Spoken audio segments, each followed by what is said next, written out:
Hi, good morning, everyone. Welcome to our Friday weekly Ask Me Any Stock AMAN session. If you guys can see and hear me, just type a GM for good morning. Let me know. I think some of you have already joined us, and I think a lot of you are very regular as well, joining us every Friday. But let me know if you can see and hear me loud and clear. You can see our screen as well, right? The slides. Let me know. I acknowledge all of you.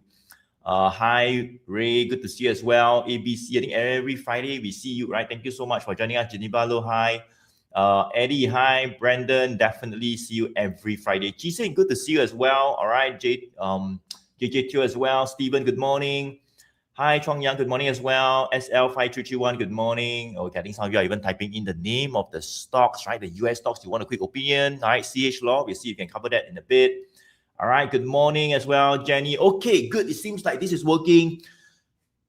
So let's get started, guys. Welcome to our Ask Me Any Stock session. And today, right, we'll be talking about the US market, right? So what does this mean? Well, essentially, if you're looking at US stocks, all right, then you're in the right place. Sorry, in the right place because pretty much today, after going through a quick market outlook, right, we look at the S&P 500 index, maybe even the Dow Jones, right? Just to see what has happened, what is happening in the markets, right? Some of the factors affecting the market. Is it more bullish? Is it bearish? Do you want to be careful, right? Maybe it's an opportunity that you don't want to miss as well. We'll cover that, all right? And then we'll go on to the next very exciting part, which I think all of you are here for, which is to cover the US stocks that you just want a quick opinion on, right? You have no idea whether to buy, to sell, to get in, right? Maybe what price, you don't know, right? That's what we'll cover. So later, when you type in, I mean, in fact, you can do it later, right?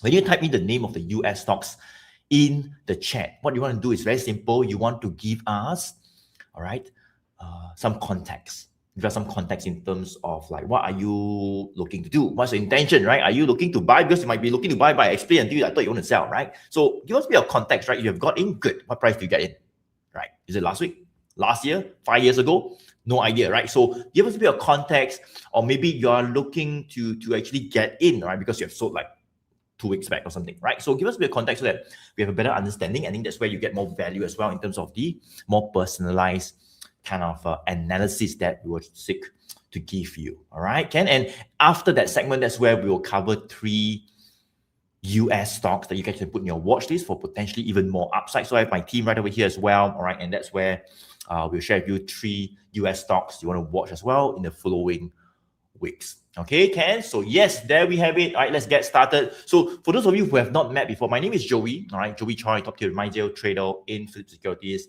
I've been doing this for more than 15 years now in terms of looking at stocks, right? We do Singapore, we do US stocks, right? And I've been using what I call the one good trend strategy, all right? I have a tool that I call the One Good Trend Pro indicator, right? That pretty much, like what me and my team will be using later as well to analyze your stocks.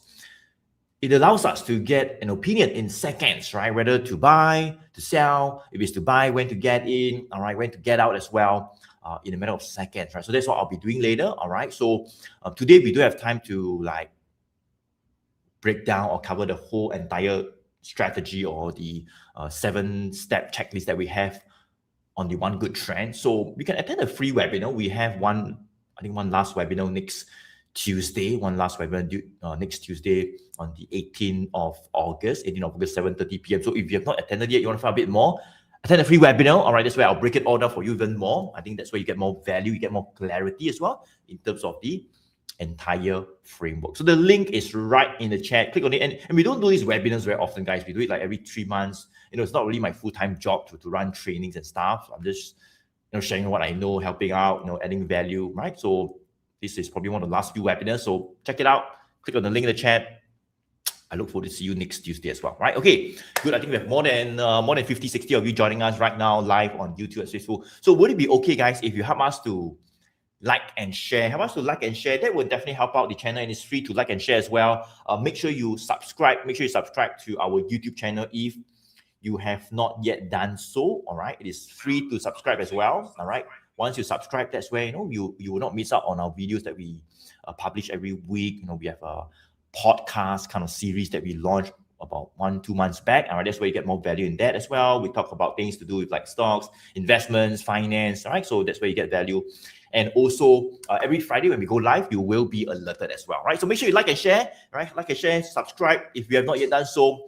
Help me to reach. I think we are kind of like almost reaching like 20,000 subscribers on YouTube. So help me to reach that goal. That will be really helpful. Make sure you subscribe to my YouTube channel. Okay, Ken? Okay, so let's get started. Let me just go to introduce to you my team member as well, who is joining me here today. All right, and today we have Z. All right, Z joining me as well. All right, one of the top brokers as well under me in Philips Securities, assisting our thousands of clients.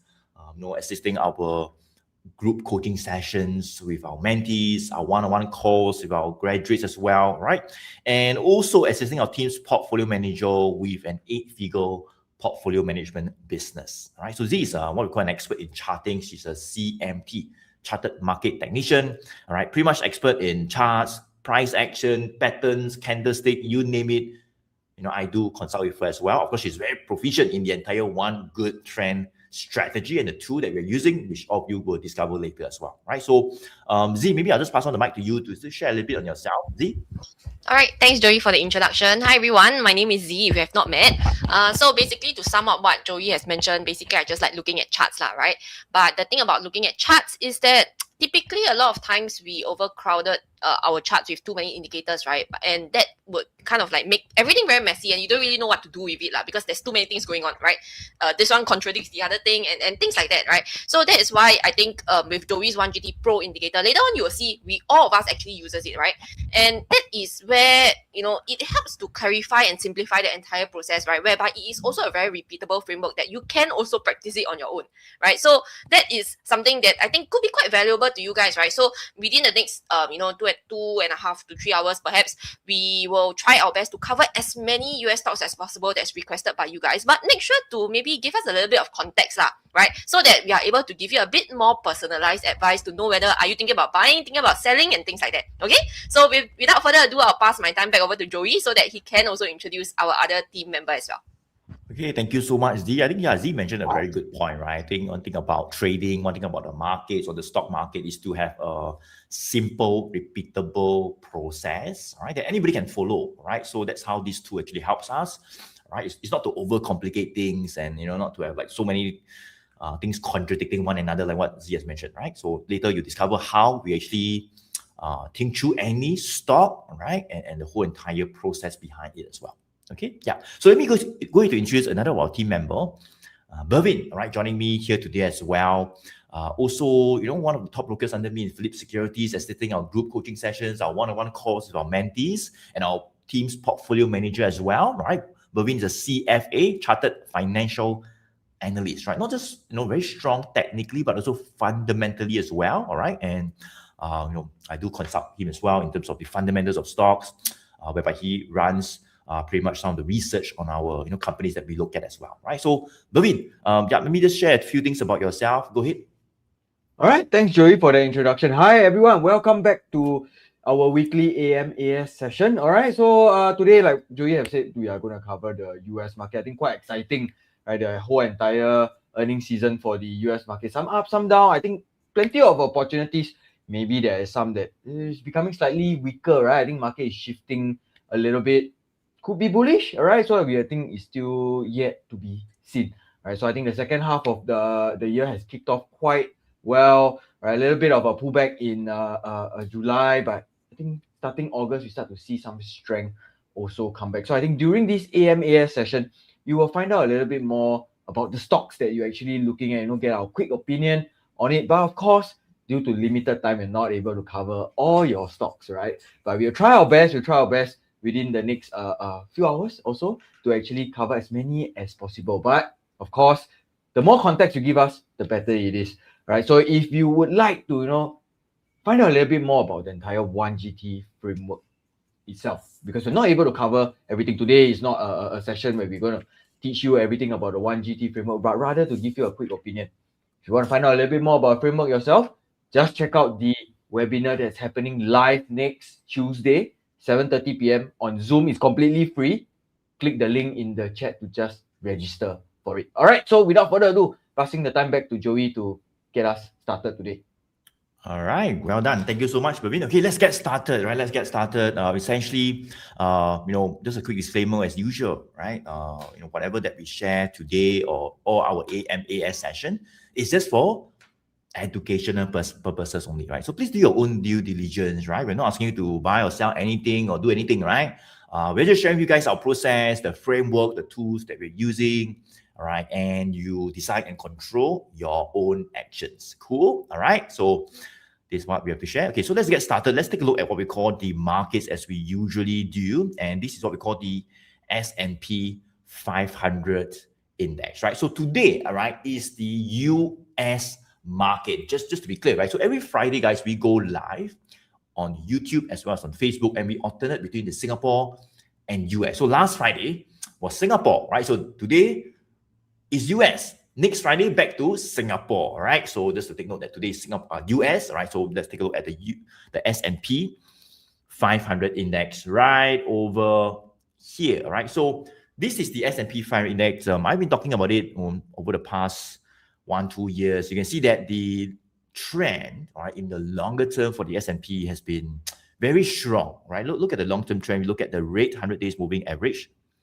line and the blue 200 days moving average line. You can see both of them are still pointing up. It's been pointing up since like last year. There's totally no issue with the longer term trend for S&P 500. All right, and doesn't mean the long term trend is up. It means the short term trend is up, because we always want to break it down. As I say, we don't have time to break it all down for you, but just a quick glimpse or quick breakdown would be that we also want to take note of the short term trend in terms of the green 20 days moving average line. You can see it's not always up, right? It can be down, right? Sometimes it can be flat as well. Like what we've seen from June to July, it has been flat, all right? Sometimes over here in November, it was flat as well, right? So it's not always up, right? So we want to kind of like get in only when both the longer term trend and the short term trends are aligned. That's where it gives us a higher probability, right? In terms of the uptrend taking shape even further or pushing even higher, all right? So you can see that right now for the S&P 500 index, we are now at 7,798, right? So if you remember, right, just like last Friday, I actually talked about this very, very key level, the 7,600 level, whereby we have been trading below, right from May to end of July, all right? About 3 months, we've been below it. We come down, come down. You can see the green line, the 20 days moving average, also started to flatten out. So we were actually consolidating sideways in the short term for about 2 to 3 months, right? Last Friday, I mentioned that we actually managed to break this 7,600 level, all right? And I mentioned that if we were to break above the 7,600 level, it is a move out of its 3 months consolidation phase, all right? And I mentioned that if we were to stay above this 7,006, it would be another new higher phase. There could potentially be even more strength, right? If we were to stay above, so I think last Friday, maybe we were like right over here, right? Of course, now it's Friday again, all right? So we're right over here. We're still above it, right? And now, after 1 week has passed, we're still above, all right? So that's a good thing. That's a good thing. I mean, if you don't want to like go above, then 2 days later, go back down, then not so good lah, right? It means there's no strength. The buyers are not out to defend that higher price level or that higher support level. So I would say right now, same thing. Let me go to change these 7,600 to the same new higher support level, all right, whereby we are still above, right? So maybe what I could draw for you would be this resistance level right over here, right? I mean, since breaking that 7,006, we didn't just up all the way to like 9,000, 10,000, right? We were actually resting a little bit, which is fine, which is healthy, all right? Because we're not coming back down below 7,006, right? We were actually resting at a higher level. So that's fine, right? No issue, right? And you can see that the higher level, we actually got this resistance coming out, and that would be the 7,800 level, right? But you can see, right? We kind of like, up, came back down, a bit of profit taking, we came back down. Yesterday, we closed 7,798, right? Like 2 points below 7,800, right? That just shows that 7,800 over the past 1 week has been a bit of a resistance level, right? Okay, now let's go to turn on the one good trend pro indicator in terms of the bullish and bearish signal. So we have these two right away here. As I say, right, that's what we do when we analyze any single stock, even the markets, any asset classes. So my forte is in stocks, right? We do Singapore stocks, we do US stocks, but you can turn on this tool, this indicator for any asset classes, not just stocks. Of course, some of our graduates, some people on YouTube as well ask us, hey, does it work for crypto? Does it work for, a Bitcoin? Does it work for FX, US dollar, Japanese yen pair and all that thing, right? Yes, it does work for it, right? Any asset classes, you can turn it on, get an opinion in seconds, pump. There we go, right? So this is the market. You can see that last Friday, I talked about this signal that popped up, right? In fact, last Tuesday, it popped up already, all right? And we broke that 7,600 resistance level, right? You can see that this bullish signal is still there, it's still in play, all right? It's, when we get a bullish signal, it doesn't mean it will like go up forever and then it will go up by 20%. No, right? It just means, hey, some good buying pressure came back, all right? We are more or less some signs of us getting out of the sideways consolidation, all right? They will see it over the past 2 to 3 months, right? So some good strength, right? Positive momentum can be coming back. That's what a bullish signal actually means, right? It doesn't guarantee that it will go up for sure, all right? And it's not the only thing that we look at as well, right? Because when we get a bullish signal, this is just one step of our 7-step checklist, right? When we get a bullish signal plus 3 other confirmations, and that is where I think it will be even more bullish. We get more confirmations of the upside. So that's where we can think about getting in terms of an entry, price, and build a plan and all that, right? So you can see that previously as well. I'll not go too far, but you can see since April, right? Pump. We got 2 bullish signals. You can see for yourself what happened, all the way. Of course, in March, when the US-Iran war started, got bearish signals, right? Starts coming down. You want to be careful, lah. All right, when we get a bearish signal, it means not so good. That's where you can see the market started to head down. All right. But once a bullish signal appears, I'm not too sure whether now we are seeing like what happened in April, where it could lead the reversal all the way higher. But definitely the market is a bit more bullish. Right now, we are starting to see a bit of strength coming in terms of the technology sector. So if you have followed me, right, I mentioned that since June, July, the tech stocks were selling down, NVDA was going down, and many other AI plays was going down, right? There were fears about rate hikes, and some inflationary pressures as well, right? But right now, I think over the past 1-2 weeks, strength is starting to come back as well. Funds are flowing back into the technology space again, all right? Because I think like last night as well, right? There was some inflationary data that was out. I think CPI numbers came in within expectations, slightly lower, all right? And then that's where people were talking about rate hikes somewhere next month, right? So when they talk about rate hikes, not so good, right, for the tech stocks. But now if they're thinking about postponing the rate hikes or maybe wait and see first, right, that could be a good thing for the technology sector, all right? And that's where we are starting to see strength coming back, all right? So this is the S&P 500, right? I think not too bad, right? The market basically is a bit more bullish right now. You want to know which are the stocks to focus on. Of course, we have a lot of stocks in our watch list. But having stocks in your watch list is one thing, right? Knowing when to get it and get on them is another thing altogether. Does it make sense? All right? And that's what I'll cover, in the free webinar next Tuesday. All right. So check it out. Make sure you have, you have not yet registered. Go to register for it. The link is in the chat. Now let's go to take a look at the Dow Jones very quickly, right over here. So this is the Dow Jones, right? The Dow Jones industrial average, right? Pretty much tracks the top 30 stocks as well. A team changed the banner. All right. So you can see that we got what we call bullish signals popping out, right? So S&P, we got bullish signals, right? And then we got a bearish one. It starts moving sideways. However, for the Dow Jones, after selling down in February and March, well, we got bullish one. April came out, May come out, another one. August, in fact, last week came out another one, all right? And we have gone even higher, right? So as I say, when we get one bullish signal, it just means some strength is coming back. If you get 2, even better. If you get 3, then even better, right? It's been more bullish, right? And of course, look at the long-term trend. The red and the blue line has been up since last year. That one quite easy to see, huh? The short-term trend, look at the green line. Since April, I mean, it was like down in March, April down, right? But somewhere around mid of April, up, still going up. So I would say that the market is still quite bullish. I mean, if you're looking at certain sectors in the Dow Jones, like the consumer staples, the utilities place, the industrial place that pretty much tracks the Dow Jones, right? We have been pretty strong, and that's where the Dow Jones, industrial average index has pushed up as well due to certain sectors reacting to it, right? So not too bad. The market could potentially offer even more upside because all these bullish signals are still in play. Maybe if I can go to draw some support level over the past 1 hour week, well, it seems like 53,600 or 53,000 if you want 500 would be a little bit of a support level. So you can see, right, we broke above that 53,000.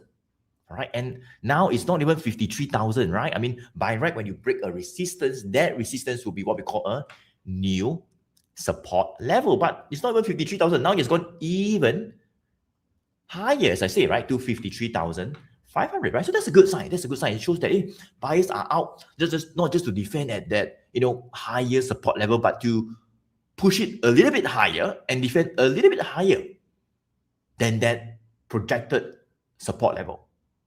You see what I'm saying so far? All right, and that's a good sign, all right? And you can see the range for the Dow Jones would be like maybe 53,500 to 54,500, right? So it's like a 1,000 kind of range for the Dow Jones right now. And that's what we like, right? You can see that not just for the market, but for stocks as well. We like to see a bit of a consolidation, right? What do I mean? But basically, you see, right? When we saw the reversal in March, April, right? It rested for about 1 month. There we go again, another phase, it rested, a bit of profit taking. There we go again, it rested again, sideways, pump. Now we are resting. So each time you are resting, it's fine to rest, but you don't rest lower and lower and lower, then that's not good. That means you're breaking the support and going lower, right? But each time you're resting, you're breaking higher, you're resting at a higher support level, you're consolidating at a higher base ground. That shows strength, right? That shows that, there could be more momentum. The bullishness is still on, all right? Of course, the market can be bullish, right? But doesn't mean every stock is bullish. So you want to be clear, guys. Don't just, hang on to a stock because, Joey said the market is bullish, so that means this stock is bullish. Not necessarily, right? Market can be bullish, but certain stocks are reacting positively to it. Certain stocks are bullish in line with the market. Not all. Some can be going down like no other, like nobody business, right? Just going down day after day, week after week, right? So we want to focus only on the strong winning stocks, even when the market is bullish, right? Not just any random week lousy stocks. Does it make sense, Bob? All right, so that's what we'll cover, when we go through some of your stocks as well. Hopefully, it's a strong, good winning one. Okay, Ken? Okay, so there we have it, guys. That would be the markets. Type of M for market, guys. If you are a bit clearer on the markets, M for markets, let me know. If you're a bit clearer on the markets in terms of it being more bullish, in terms of some of the key levels, M for markets, let me know.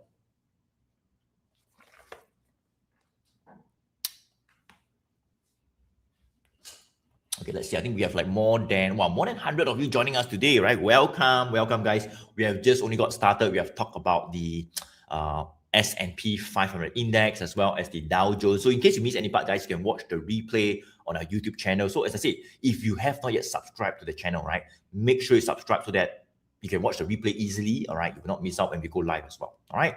Okay, and for markets, Melina, market. I thank you so much. I hope you've got some value in terms of the market analysis.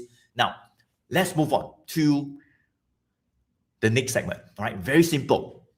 This segment will be about you, right? About your US stocks, right? So would it be okay, guys, if you can type in the name of the US stocks that you want a quick opinion on, all right? You want a quick analysis using our strategy, the one good trend strategy.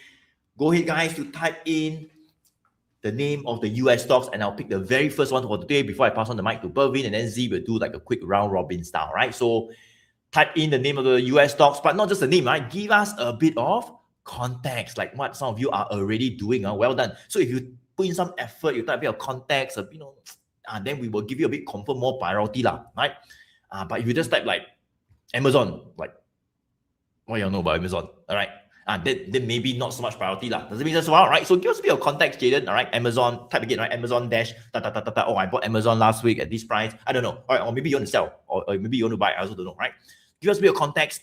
That's where we will confirm, give you a bit more priority. Of course, we cannot cover every single chat messages. We try our best. Each time we cover about 12 to 15, all right, in our live session. So we do our best, all right? But let me go ahead to pick the very first stock for today. All right, let's see. Okay. Okay, let me pick the very first one. Okay, Brandon. All right, Brandon Big. Thank you so much for joining. I think, Brandon, you are like very regular in our live session, right? Okay, let me cover the very first stock for today. ENS. ENS. Well, thank you so much for even giving me the code. All right, ENS. NC. You never really follow this stock. No position, thinking to buy. Thank you so much for the context. So you're looking to buy lah. All right. Early signs of reversal. What's your view on support and resistance? So looking to buy, what could be a good price, or maybe you should not even buy. All right. Wow. Okay. So this is NC. Right? ENS. Right over here. Looking to buy, Brandon. Thank you so much. Let's see whether is it a good time to buy or not. Okay, so you can see for NFLX, it's not too bad. I think it is a stock that is good that you put in your portfolio. All right, thanks for introducing this stock to me as well, so that I can put in my portfolio as well. I mean, in my watch list. Why? Because quite clearly, this stock is in a pretty good, decent, longer-term uptrend. All right, just by looking at the red 100 days moving average line and the blue line. In fact, we can also draw an upward sloping, kind of like a channel support. And I can see that since last year, in fact, more than a year back, it has been making higher lows, right? That is a sign of an uptrending stock. So one thing about the one good trend framework, right, in terms of the mindset, is that we want to buy into winners, into strength, right? We buy into stocks that are in an uptrend, that have already proven themselves in an uptrend, right? So we don't want to buy into weakness and going down every other week and then like cheap. We don't like cheap stuff, right? We want winners, strength, strong, potentially pushing higher. Yes, it might be a bit more expensive, but that's exactly what we want to think about getting in on, all right? So you can see clearly that for NSIs, right, ENS, well, we have been a very strong longer-term uptrend. So very good, Brandon, that you're putting this in your watch list, right? So what is a potential good entry? So you can see that for ENS, well, doesn't mean we is always green bullish signal. So I already turned on. I mean, you can see right over here, guys. Any stock, any asset classes, we turn on the bullish and bearish signal, right? So turn on, pump, right? There we go, right? In a matter of seconds, you can see bullish signals popping out since July last year, August last year, all right? And there we go, right? All the way up, 97%. In about 6 months, right? I think that's where you get a bearish red color signal. So I think it's good to get out, take some profit, wait for the time to come back in again. All right, when we've got not one, but two bullish signals. And there we go, right? All the way up after 97%, you get out now how many percent? Now it's about 26% only, right? Not a lot, right? But time to get out, you get a bearish signal. You can see the short-term trend also turned down, the green line that was going up started to flatten out and also turn down. So not so good, right? A bit of weakness, right, that we're seeing since May and June. Okay, now let's take a look at, could there be a potential reversal? Like Brandon, you mentioned, right? Early sign of reversal. Are there some signs of a reversal coming back, like what we have seen previously, like over here, right? Like over here as well, pump. Did we see any new bullish signals popping out? Don't have right? Haven't yet, right? I mean, I don't know when it'll come out, but as of today, right? It's like haven't come out yet Makes sense, right? So that is one confirmation that we definitely want to have, right? So what we could do is to turn on, all right, in terms of this trailing support level, one of the very powerful features of the One Good Trend Pro indicator. You can see that once we turn it on, we have this trailing resistance popping up, right, since May. And as prices push lower, this trailing resistance actually followed it lower, right? Down, flat, down, flat, down, flat, down. And it's right over here around the $210, right? So I would say that 210 would be what we call a very critical resistance level, right over here. In fact, let me just go to draw this line right over here, something like this, right? You can see, right? There was a bit of a support here, rebounded, and we went below it, right? Hovered below it as well. and went even lower. Right now is 197. So we're still kind of below the $210, right? $210. So I would say that that is a very critical resistance level, right? Upside would be maybe all the way to 250 if we can break the 210 level, right? So back to your question, what's your view on support and resistance? Well, what I would look for in terms of a potential entry with this, right, Brandon? I would love to have bullish signals popping out. So if we were to go above the 210, we stay above it, well, I think that is where potentially we might see some bullish 1GT signals popping out. All right, that would be one of the good confirmations. That's where strength is really coming back. Right, that would be good confirmations, right? Then the next confirmation I would seek would be if the green 20 days moving average line, all right, that you can see, look at the green line, right? Is it pointing up or down? Well, I would say it was like down. August, now starting to flatten out a little bit, right? At least it's not down. Okay, at least not down. So better than you asked me last week or last month. I would say it's down. You want to be careful.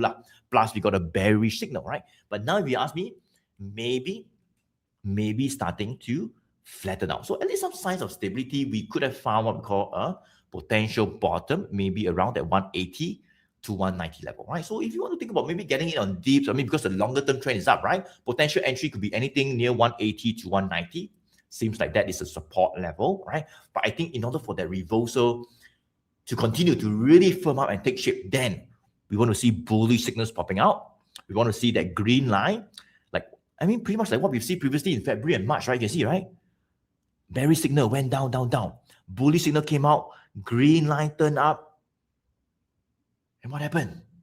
There we go, right? There we go, all the way up, right? So right now, it hasn't happened yet, but definitely some signs of support coming out around 180 to 190, all right? If we get hold over 180 to 190, stabilizes, green line starts to flatten out even more, maybe even start to point up a bit more, we get a 1GT bullish signal.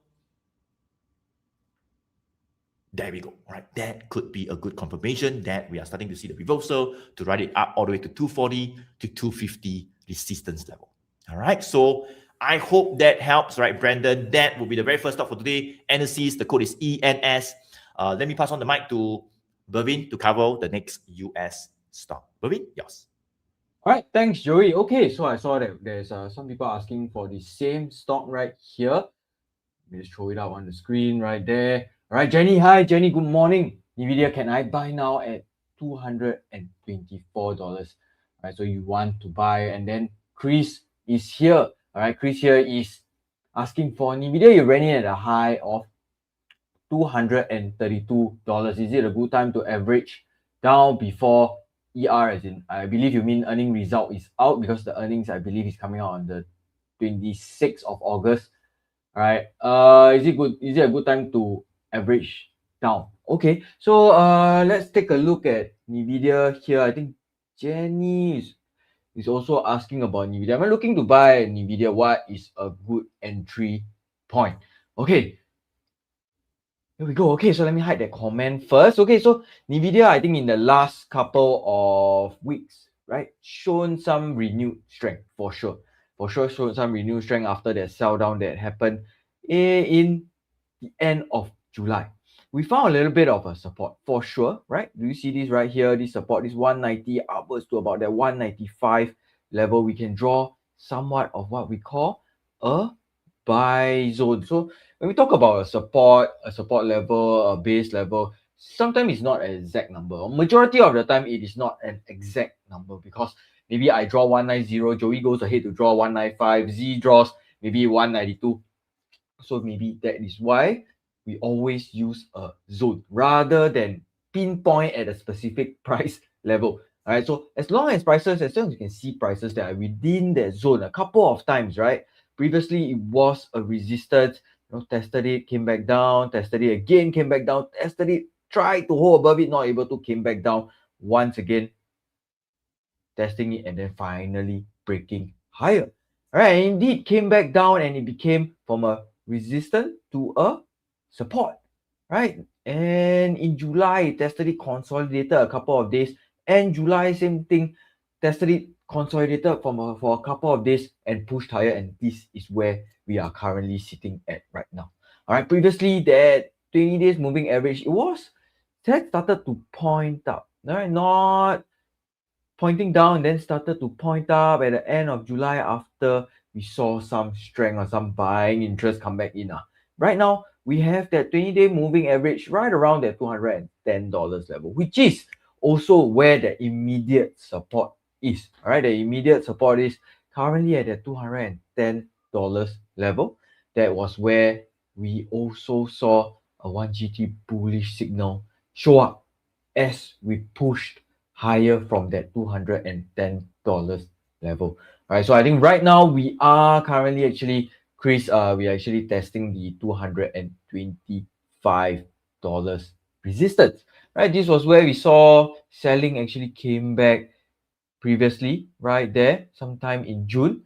We had selling pressure came in, prices started to tumble back down. So I think if you're looking to buy NVIDIA at this point, yes, we have the longer term trend, which is still intact. The 100 days, 200 days moving average still pointing up. The red line, the blue line still pointing up. That green line also pointing up.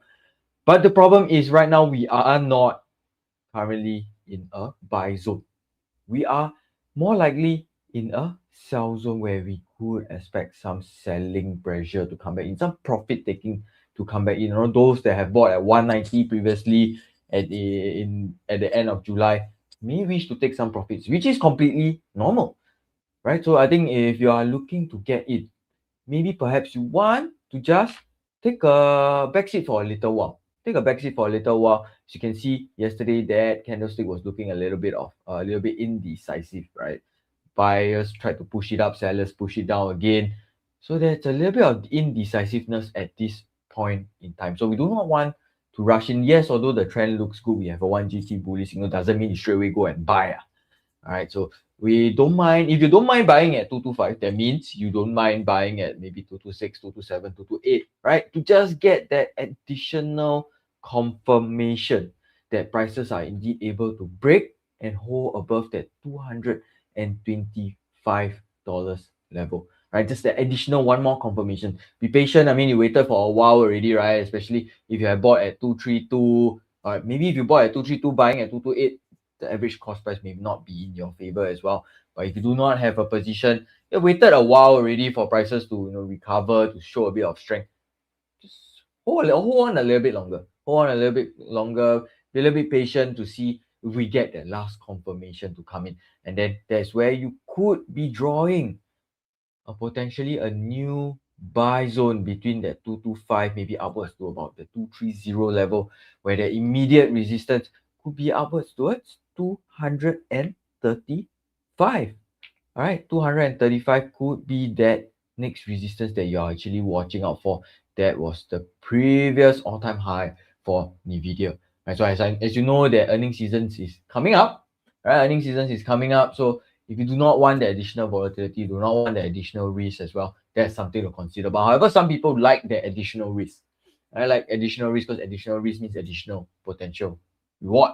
Okay, but for now, I would say we are stuck at that resistance. We are definitely testing the resistance. That's a good sign. That's a good sign of a recovered strength, all right, renewed interest coming back into NVIDIA, but just have to wait for that last move up. All right, if that last move up actually indeed comes in, great. I think potentially you could position yourself for an entry. So I would like to just very quickly turn on that trailing support.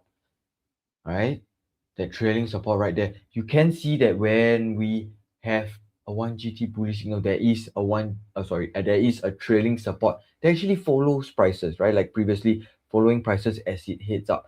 So it gives the stock room to breathe, right? As Joey had mentioned many times, give the stock room to breathe and takes into account the natural volatility. So as you can see right now, the natural volatility of NVIDIA has picked up once again.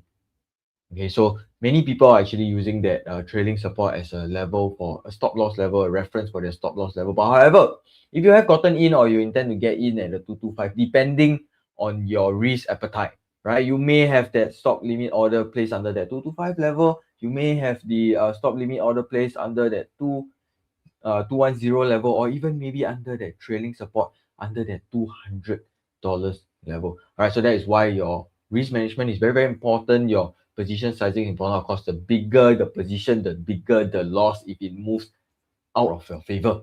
Okay, so I think for now, NVIDIA still looking good. I'm waiting to change this red color horizontal resistance line to a green color horizontal support, but not just yet. Have some alerts being set up above that 225 level. I think it's good. Maybe the next couple of days. Okay, today is Friday, so maybe even next week we can continue to monitor NVIDIA. All right, so Jenny, Chris, hopefully this helps for your plan for NVIDIA at this point on time. All right, so for Chris, I think you are approaching your break-even price. Maybe you want to also set additional alerts at the $232 level. All right, so I will now pass the time to Z to cover the next stock for you guys. Z? All right, thanks, Bervin. Oh, Bervin, by the way, I saw a comment by Melina saying that the explanation for buy and sell zone for NVIDIA and the need to wait really clicked with her today. Awesome.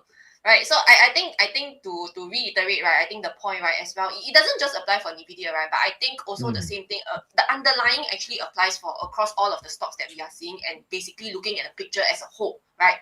So the stock that I'll be covering now, I think is also something that is also still in the tech space, right? And this is something that I believe a lot of you guys will also know about, and that would be this stock called MU, right? And I think a couple of you guys, I think John, right? John was also asking about MU. And let me see. There's one more. Let me find the comment. Where is it? YL, right? YL is also asking about MU, right? I mean, I think there are two stocks here, MU and SanDisk, but maybe let's just cover MU, right? Because since someone else is also asking about MU first, right? So YL is saying that MU and SanDisk back to uptrend now. I have some positions that's a bit higher than current price. Should I sell when break even or let it run further more? Right, and what about John's comment? Let me see. Let me pull back John's comment. Kindly cover MU, right? 20 days MA turning up. Which level can I expect to see the 1GT bullish signal appear, right? Okay, so let's talk about MU right now, right? So for John, I'm not too sure if you are already holding on to a position. Maybe you can let us know as well, right? Because you are saying that where do you expect to see a bullish signal? I'm thinking and assuming that perhaps you are thinking about entering. I'm not too sure, right? Let us know. But then whereas for YL, you are already holding on to a position. So now you are thinking that whether you should cut loss, should you continue holding, because we are starting to see some strength, right?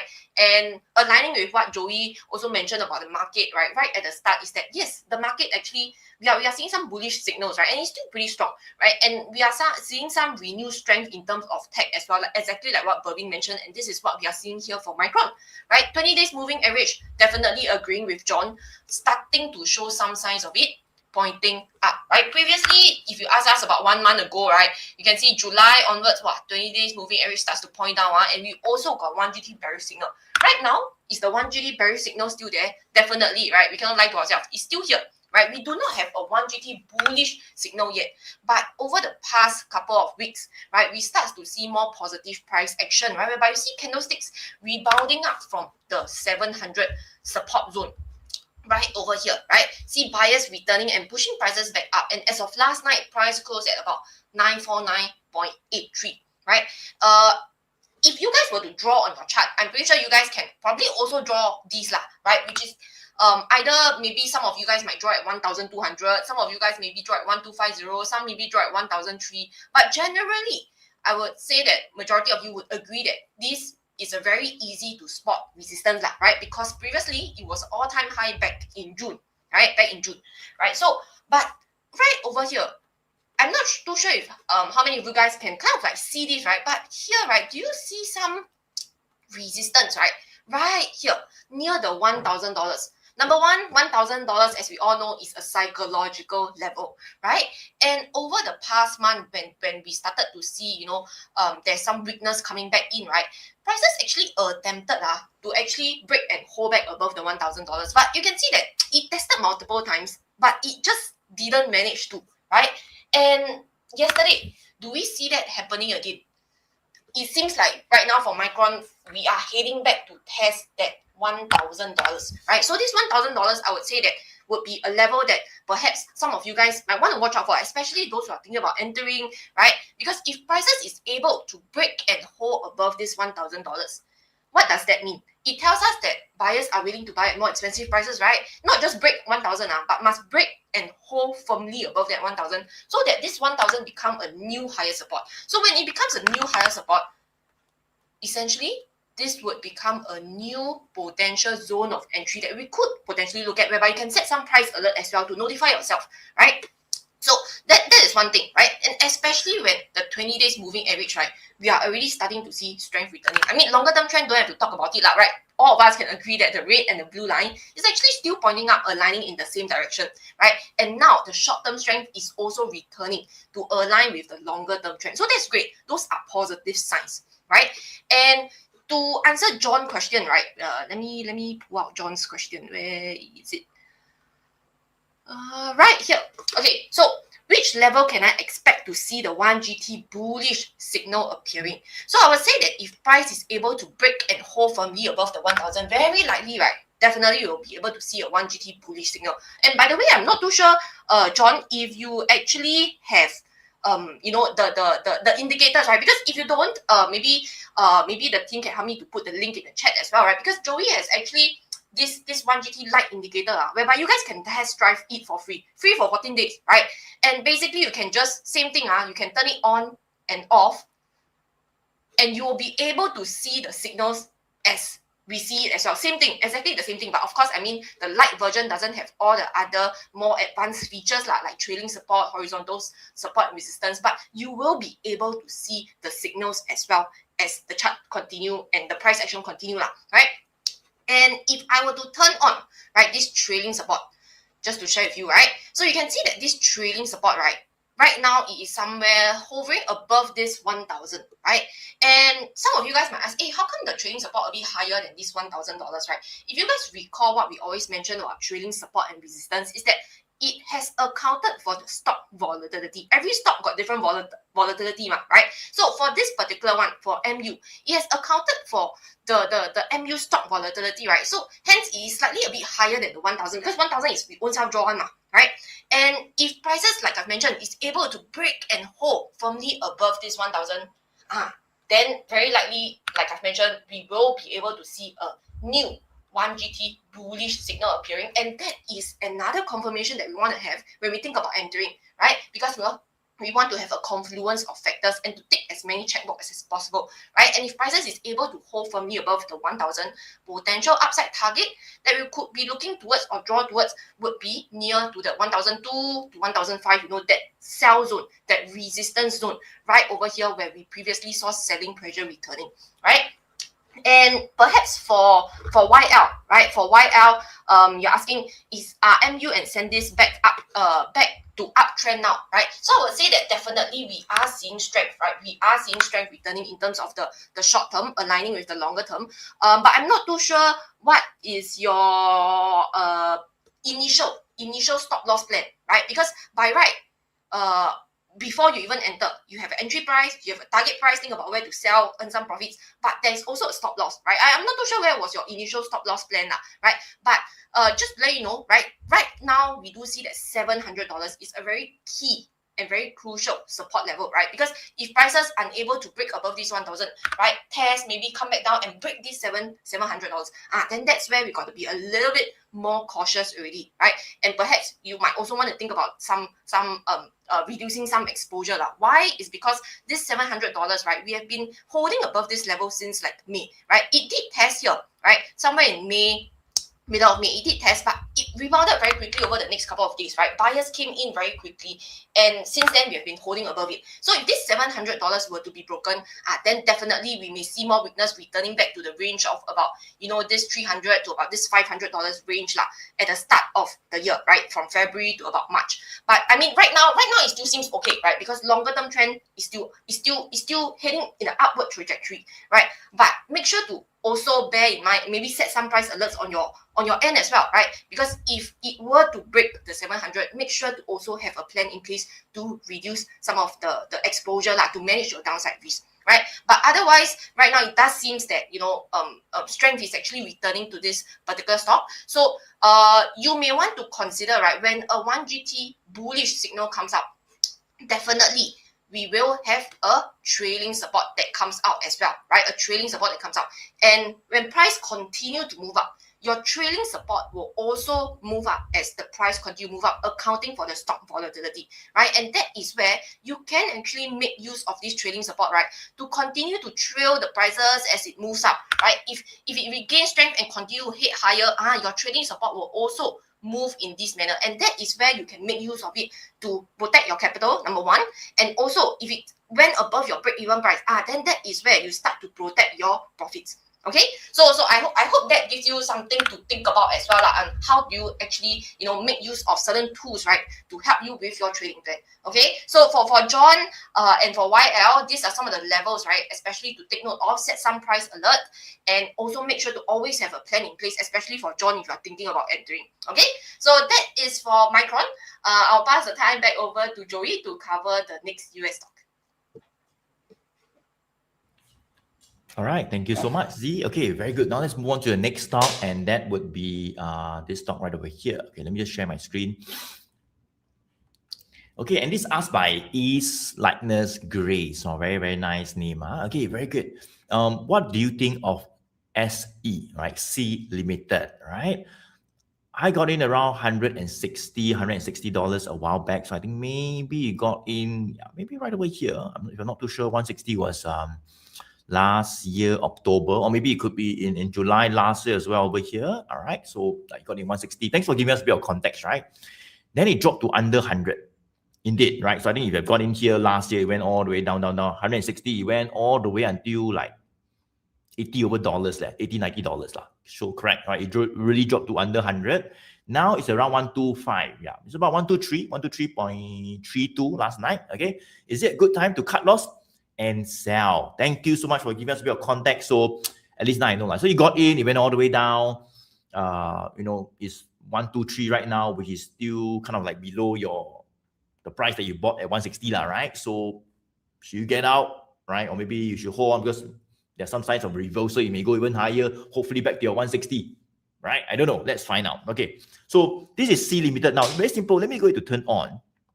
And I say for any stocks, in a matter of seconds, we can turn on the bullish and bearish signals just to get a quick confirmations. There we go, right? So in around October and November, right over here, you can see we got bearish signals popping out last. So by right, I think you got in around here. So by right, if you got in like October last year, then by right should not have got in. I mean, you can see that we got bearish signals coming out, correct? Right? So when we see like bearish signals popping out, not one but two, and then you look at the green line also going down, we try not to get in because that's where you are kind of like against the trend. You're buying into weakness.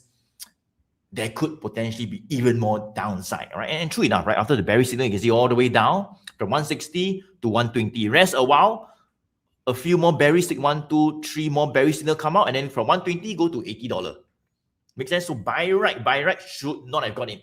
If you had this tool to help you, I mean, based on the strategy, that would be you probably don't want to get in. You want to be a bit more patient first, all right? But never mind, you got in, fine. Now let's take a look at what is happening right now.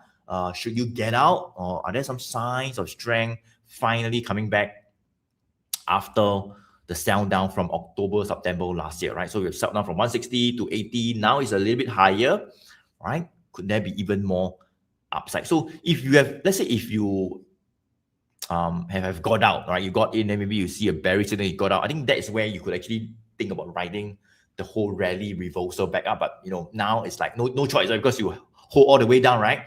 Then you would just have to hold on and hopefully it goes up, right? So I think that's one thing about trading. I think most people don't really have a plan on what to do when a trade goes against them or not in their favor. They tend to hold on to it, all right? And by holding on to it, you pretty much effectively lose control, right? You have no control, right? You just hope that it will go back up. That's it, right? Don't go back up, then hold some more, right? And that's what most people do, right? So we try not to do that, all right? We want to get out first.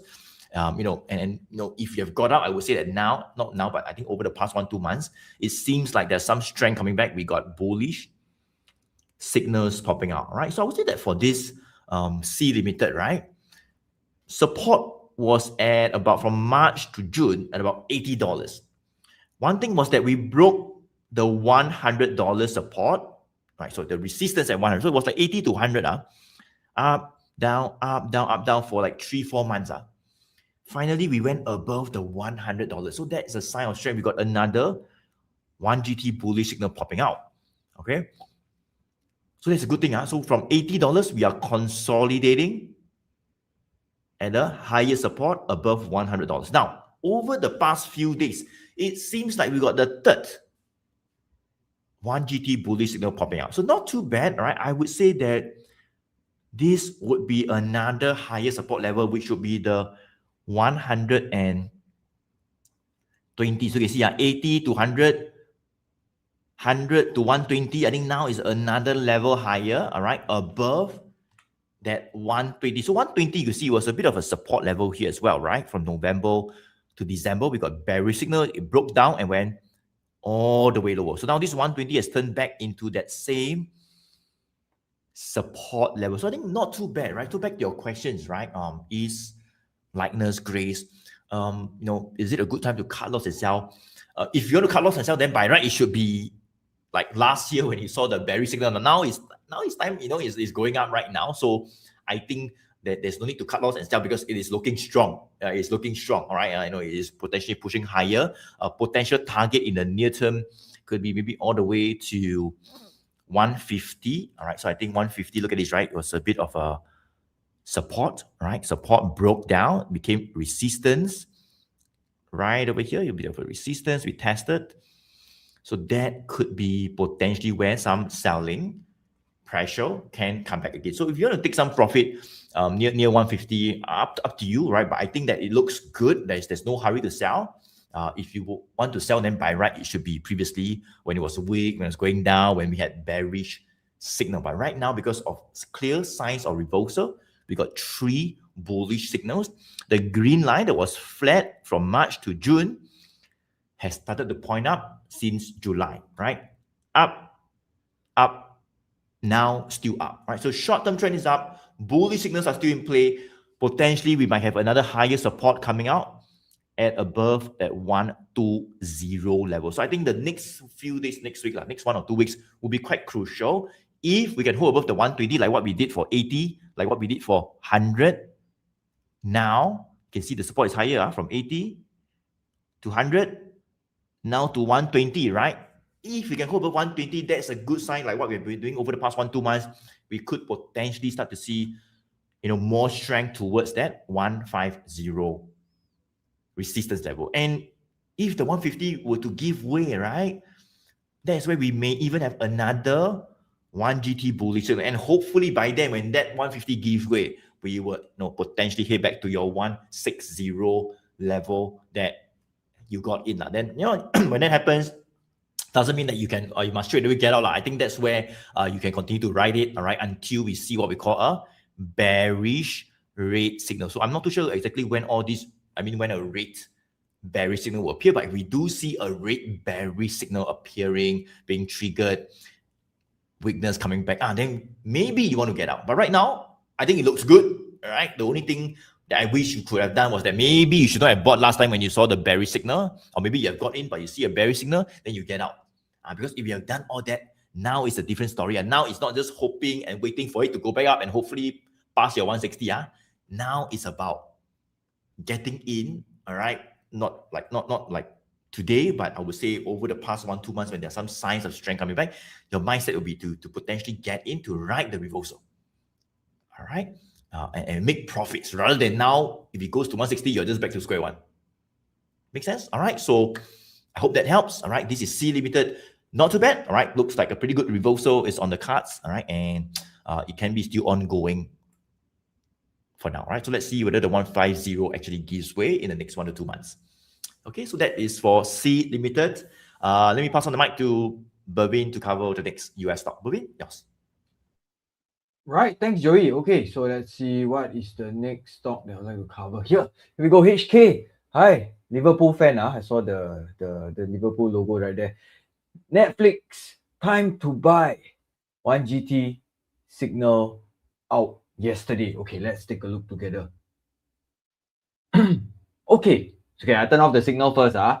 But maybe let's just engage all of you guys who are here, all 147 of you guys who are still here joining us this morning. maybe we can help out HK this morning. Maybe looking at the chart for Netflix right now. What do you guys think about the longer term moving averages or the longer term trend? Is it up or down for Netflix?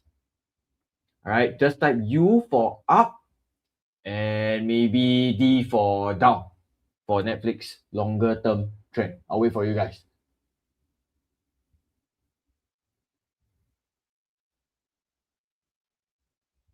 All right, Melina says down. Brandon says down. Jenny says down. All right, Chris says down. Lee says down. Lee says up. Longer term trend is up. Okay, maybe we'll take a look.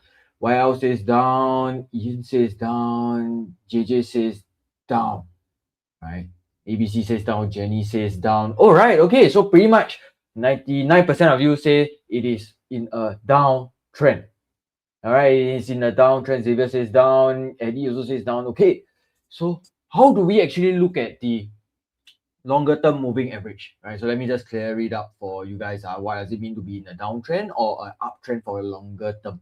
When we talk about a downtrend for or uptrend or the trend in general for the longer term basis, we always want to look at the 100 and 200 days moving average. All right, the direction the line is pointing. As of right now, of course, in the past it could be different, but as of right now, we want to always look at this point in time, where are the lines pointing and what is the position of the moving averages, the longer term moving averages. Longer term moving averages being the blue one is the 200 days moving average. The red one is the 100 days moving average. If, of course, the red line above the blue line and both of it is pointing up, right? Like what is happening for Netflix in 2025, there is a sign of a good longer term uptrend that is still intact. But when the longer term moving averages change direction, so from up change direction means down, opposite, right? So in this case, with the 100 days moving average crossing below the 200 days moving average, that would mean the longer term trend is starting to change. And usually that's a sign it's not too good already. You maybe want to take care of your positions a little bit. Maybe if you're buying, not really very keen in buying anymore. So in this sense, the 100 days moving average is still at this point below that 200 days moving average, meaning to say that Netflix is currently in a longer term downtrend. So congratulations everybody that said down, you are 100% correct. All right, so how about the shorter term trend right now? As you can see, the shorter term moving average, the green one, moves a little bit more in like whiplash fashion. All right, so up, down, up, down, up, down, because definitely it only takes into account the nearer term trend. All right, so the nearer term trend has started to slow up a bit, right? It flattened out for 1 or 2 days, then start to flatten out. I mean, it represents the nearer term price movement, right? The nearer term price movement have been sloping or have been heading upwards as well. We briefly on the day of earnings, the 16th of July after market close, okay, prices actually gapped down, fell below the $70 psychological support right there. Right, this was where previously we saw some buyers come back in, test this level and headed higher back to that $78, $80 level, right? And now we are trying to recapture that $70 level. We have indeed done so since the end of July. And right now we are testing that $78 to $80 sell zone, that psychological level that we're looking at. All right, so this was where previously we saw sellers come in. So what should you expect now? We should also expect to have some sellers come in this zone. A little bit of pullback, I think, is completely normal, right? Of course, we're still under the longer term weakness. That's fine. But I think if we are able to finally break out of this pattern, does it mean that it's time to buy? Or once you break above the $78 level, is it time to buy? But when you say break out, buy. No, not necessarily in this case. Why? We are still under the longer term weakness. Previously, have we seen this pattern before? As you can see right here, Let me see here. In March, we have quite a similar pattern, right? Here, go up. If I take this, copy, paste, same, go down, go up again. Then after that, start to come down again. So is that what you want to be taking part of? I think as of now, not yet. I think Netflix still under a little bit of fire. We're not really very keen to actually go and adopt a new position in Netflix just yet. All right, so definitely, if you turn on the 1GT bullish and bearish signal, you saw a 1GT signal come out yesterday. All right, so I think Z had mentioned this quite a bit as well. Joey also definitely mentioned this quite a little bit as well. Doesn't mean we see a 1GT bullish signal, we should go and buy it. There are other steps or other points in the checklist that we actually take note of as well. So currently, yes, I think only the 20 days moving average, which is part of our checklist, is currently showing some signs of good movement. But the other points in the checklist, the other 6 points in the checklist, definitely still not present yet. So if you want to find out the other 6 points that I'm talking about, I think Z very kindly placed the link to the webinar in the chat. Click on the link, find out a little bit more from there, register for the free upcoming webinar. But right now, for Netflix, all right, HK, so you're looking to buy, maybe what you want to do, set up some alerts above the $80 level first.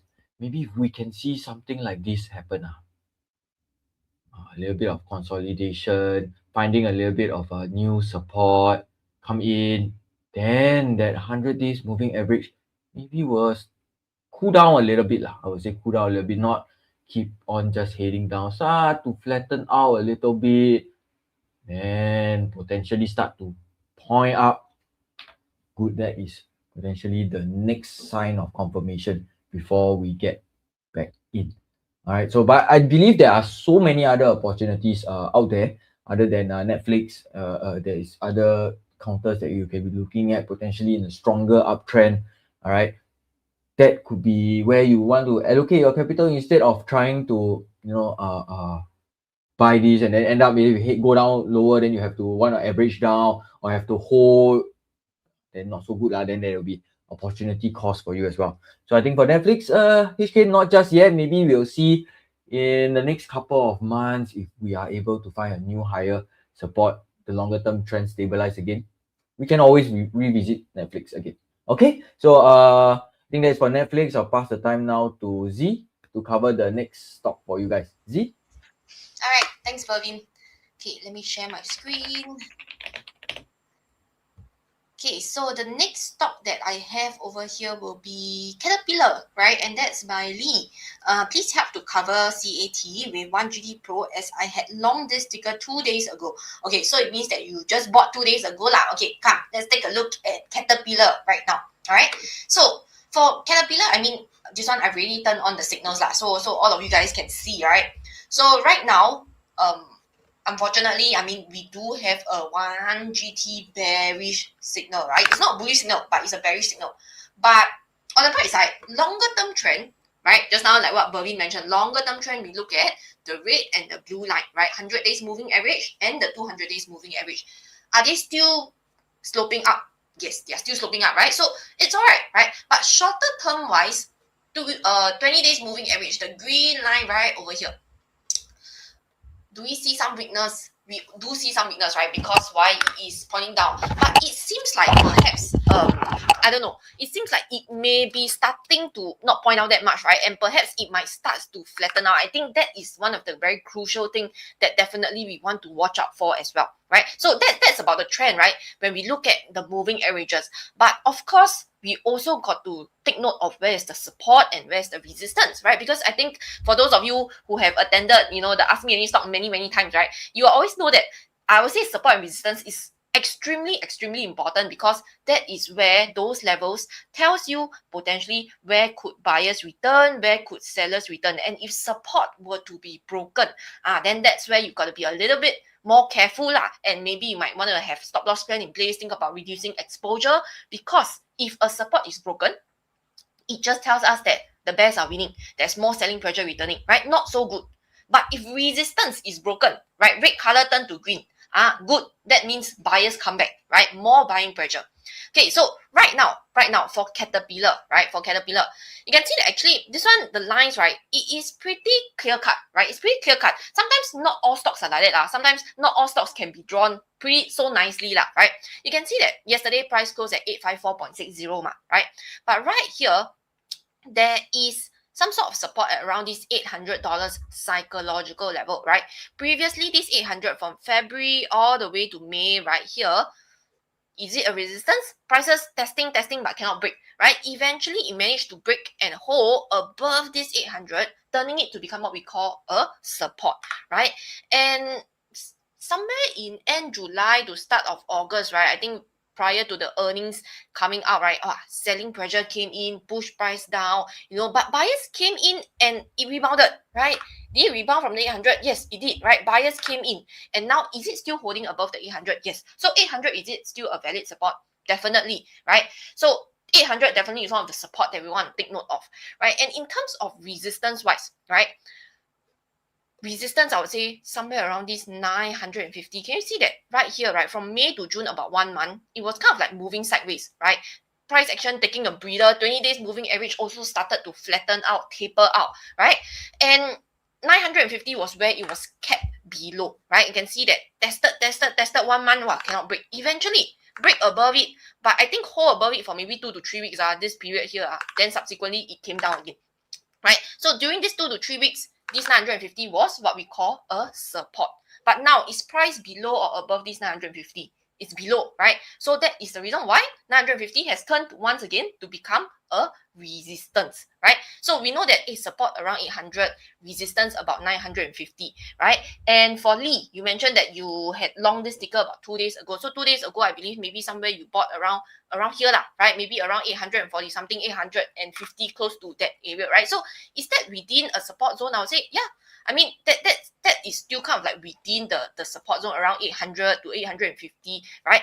But the key thing now is have some price alert set, right? If prices is unable, if it tests, go down and unable to hold above the 800, then what's going to happen? What's your plan, right? Is there a risk management plan in place to manage and protect your downside, right? Because that's the very important thing. Usually when people buy stock, they only think about the upside. They only think about, hey, if price go up to this level, I want to sell, I want to make profits. But seldom people don't like to think about losses, right? But it is crucial to think about that as well, to make sure that you have a stop loss plan in place if prices were to break below the 800, especially now that 1GT bearish signal is actually still in play, right? 20 days moving average, have we seen it really flattening out yet? No, right? I think that is something that we got to watch the price continue to play out to see whether can it really hold. If you ask me now, can it hold above it? I don't know. I also cannot tell you, right, whether can it hold above it. We got to let it see play out maybe 1 week, 2 weeks. Can it hold and test this 800, hold above it, then 20 days moving average flatten out. That's where we get the short-term stabilization confirmation as well, right? And in terms of resistance instead of target price, I'm not too sure if you have a target price in mind as well, because that is very crucial as part of your trading plan. So based on target price, where do we usually set? We will usually set based on resistance. Why? It's because resistance, that is where previously we have seen selling pressure return. So if prices rebounded from these 800, go down, test, rebounded, hit up to 950, is it okay to take some profits? Could that be part of your trading plan as a target price? That could be as well, right? Near a sell zone. Nothing wrong to sell or take profit near a sell zone, like we always mention, right? And if prices is then able to break and hold above 950, then potential upside target, we could be drawing back towards the high of about 1,100. As you can see, how did we actually project this? Very simple, right? Based on the range that it was trading. Can you see from here? This was the range. Project up here, this was the range. Project up here, this was the range, right? But not saying that it definitely will hit there, but those are based on projections of the previous price action, right? Because if I were to zoom out, definitely Caterpillar have never reached this level, like the all-time high is here, right? Yeah, so this would be basing off a projection like so, and because also here, previously back in, when was it? Somewhere end of June, right? End of June, that was where we also started to see selling pressure returning, profit taking happening, right? So 1,100 will be the next upside target if price is able to break and hold firmly above the 950. But for now, most crucial would be definitely to watch for the 800 first, right? But if you want to know a bit more about, the framework, right, that's just the tip of the iceberg, right? I mean, there are also other things in the checklist that we also want to watch out for. Make sure to attend the upcoming webinar, right? And you can also test drive the 1GT light indicator to have and take a look at when will another 1GT bullish signal actually comes out, and that gives you another layer of confirmation as well. Okay, Lee, that is for Caterpillar. I hope that helps to give you something to think about, set some price alert, have a trading plan in place. Okay, so with that, passing back over to you, Joey, to cover the next US stock. All right, thank you so much, Z. All right, so let's move on to the next one. All right, and that would be this stock right over here that's asked by HLZQ, right? Hi, could you please cover CrowdStrike, CRWD, all right, CRWD. I bought around $90. Wow. So you got in around $90. That was like probably in like February, March, all right, $90, $100, right? I kept having the thought of selling them and taking profit because it seems overstretched for me, but every time it climbs even more. Great, right? So you did not sell. It's gone on even higher, pretty much near a record all-time high right now at $225. So you're sitting on pretty good profits, right? $90 all the way to $225. Well done. Congratulations. Right now, let's go take a look at this stock, right? So you're holding on to it. It's gone to an all-time high. And I think that's where many people would have the fear as well, right? Yes, like from 90, go to 100, 150, 200. Then you want to sell, then lucky never sell, then go up some more, right? Then you always think, hey, when to sell? All right, what if I don't sell, then start coming down, then, wasted, right? So what should be the thought process as to when should you really get out or maybe even reduce some exposure or maybe not sell all, but sell a little bit here and there, all right, as it hits a certain resistance level? What could be these levels as well, right? So I think that is kind of like the struggle that a lot of people have in the market. They don't know when to get out, all right? And sometimes it might be good because sometimes it might go higher and higher. Great, you make more profits. But many times it could go the other way as well, whereby you could go down and down and down, and then your profits become smaller and smaller and smaller, right? Until become no more, worse, right? So let's find out on CrowdStrike. So since for CrowdStrike, you got in right over here, around that $90. So I assume it will be like somewhere around April or maybe end of April right over here. Now, very quickly, let's go turn on the One Good Trend Pro indicator, like what we do, right? For any single stocks, turn it on, let's see what happens, right? Wow. So you can see right over here, hey, I'm not too sure whether, we actually got some bullish signals popping up. So I'm not too sure whether you got in over here when you saw bullish signals. That was like around 23rd, 24th of April, right over here. You see that the green 20 days moving average line was up, right, all the way up. Very good rally, right? I think, when bullish signals popped up all the way to when we get a bearish signal, 54% in about a month, right? In about a month, and we got a bearish signal. There's some sell down in the market. The technology sector sold off in June as well. So we actually got a bearish signal, right? But if you take a look at the green 20 days moving average line, you can see, right, the green line that represents the short-term trend has been up. And even when the bearish signal actually came out, you can see that it was not really going down, right? I mean, if you see a bearish signal and then the green line starts going down, then you want to be careful, like what we have seen for other companies that has gone lower and lower, right? But in this case, when the bearish signal appeared, this green line still continues stopping up, right? Like still very strong, right? Up, maybe flat a bit.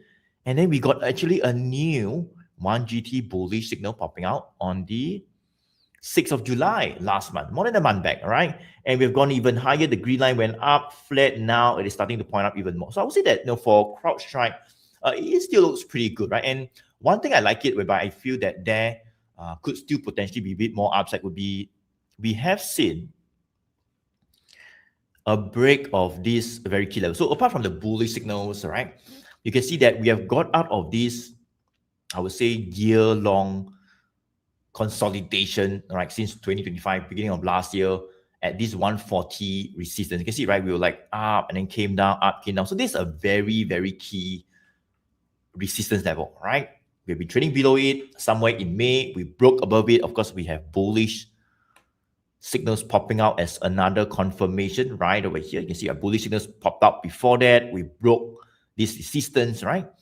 So definitely there's some signs of strength because we have got out of this 1-2 years resistance level at 140. And not only that, right? As we broke the resistance, as I say, right?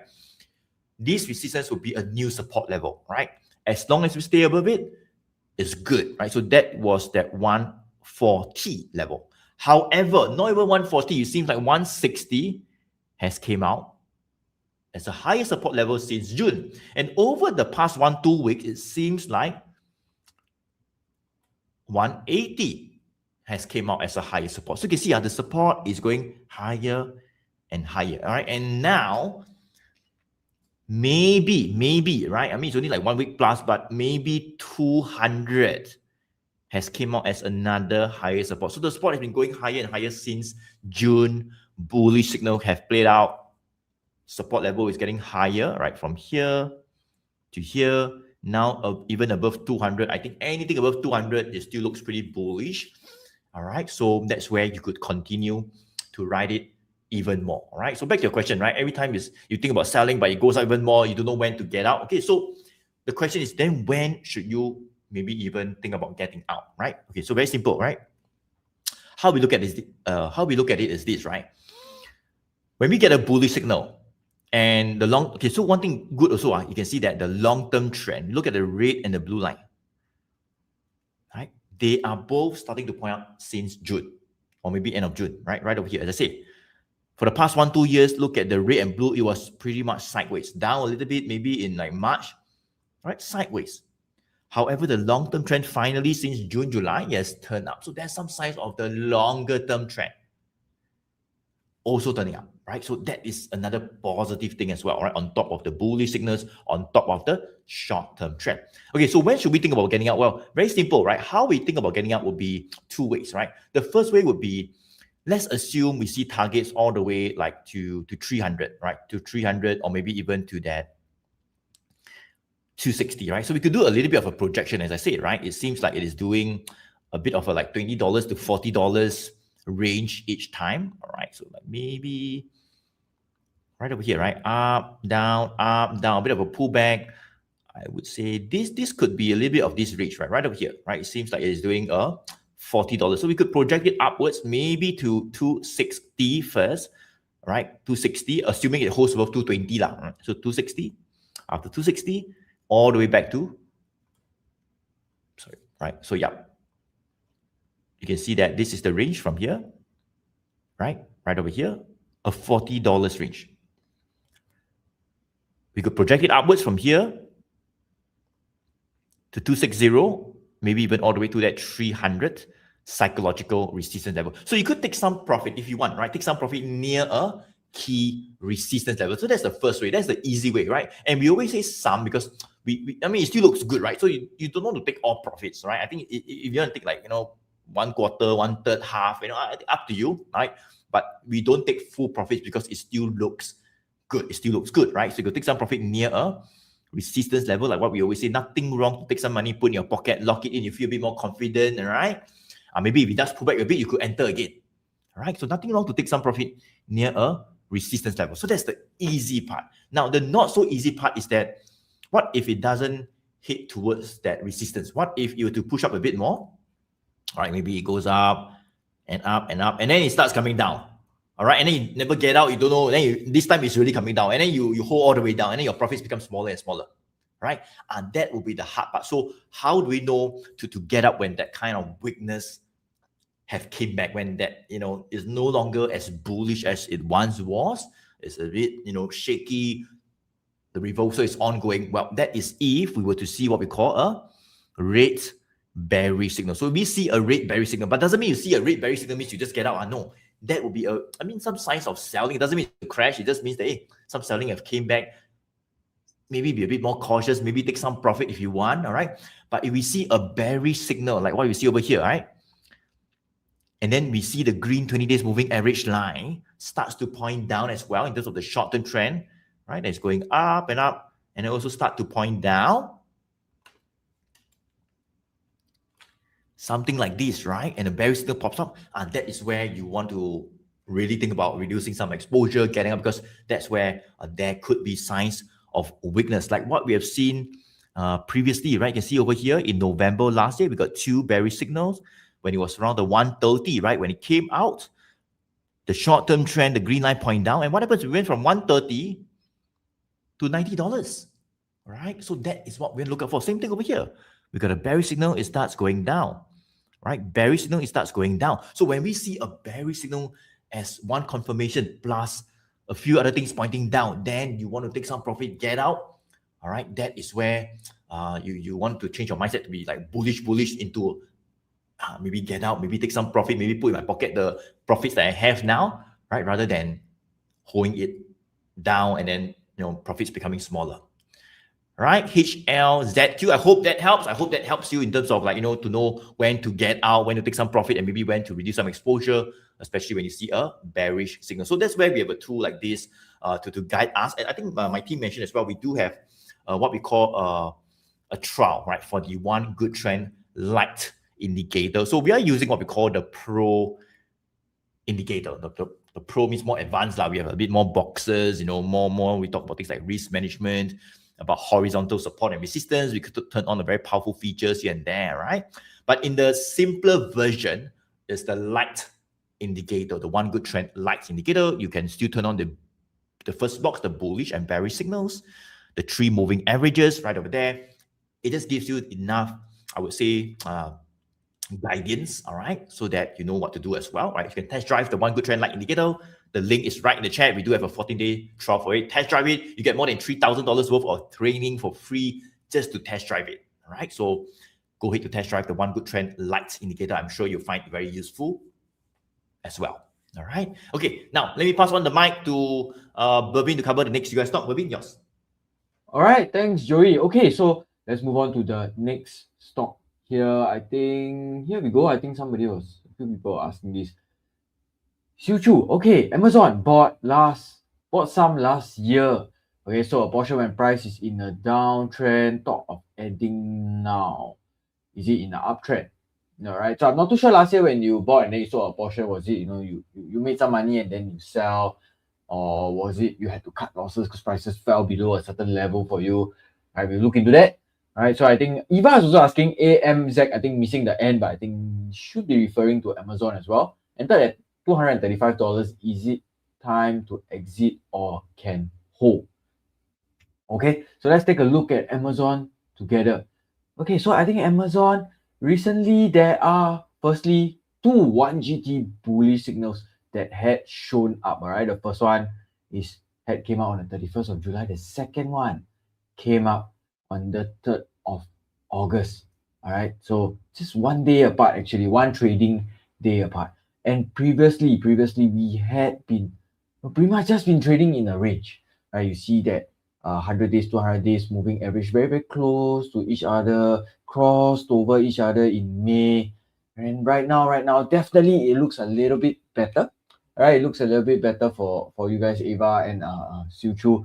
It looks a little bit better where the 20 days is above the 100 days, above the 200 days moving average. Signs that the shorter term trend is pretty much aligned with the longer term trend, at least at this point in time.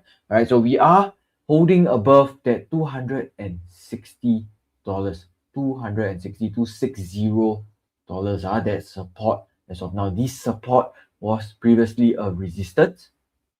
All right, this support was previously a resistance. Sorry, a support turned into a resistance and then now turned back into a support again. All right, so I can pretty much draw like a buy zone, maybe 260 upwards to maybe about 265. That is where potentially you could see some bargain hunting, all right, some buying interest return. I know in the last couple of days, last 3 days, in fact, we were met with sellers. We were met with profit taking actually coming in when we approached that $280 level. All right, this $280 level previously was tested in May as well. Prices dipped below, tested the $230, maybe $225 to $230 support before rebounding again. So now we are definitely closer to the all-time high, right? We are definitely closer to the all-time high. So I think that is something that you are considering when you want to actually re-enter this trade. So I think maybe a lot of the thinking comes from prices already pulled back from the $280. Is it still an ideal situation to get in? And that is a very, very valid concern, right?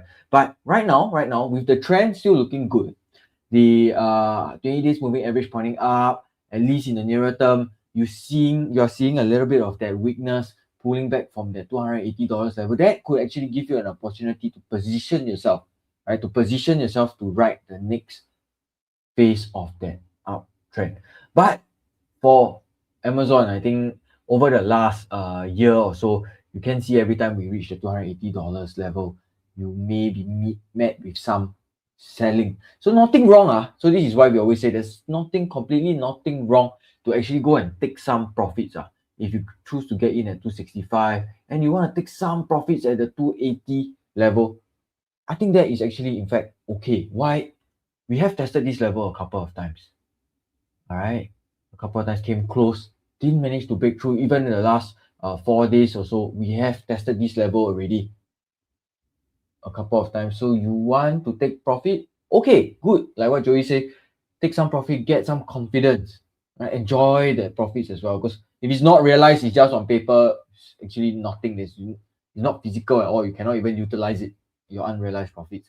So take some, half, maybe 1/3. All right. So EVA, especially, you have a position at 235. Is it time to exit? Let's see if you are able to perhaps exit some at $280. Otherwise, if we continue to see that weakness play out, all right, not much of buying pressure, not much of buying interest, not much of buying bargain hunting coming back at that $260 level. What's the plan? Right, you're now sitting on some profits. You got in at 235. All right, great, good entry close to a support level.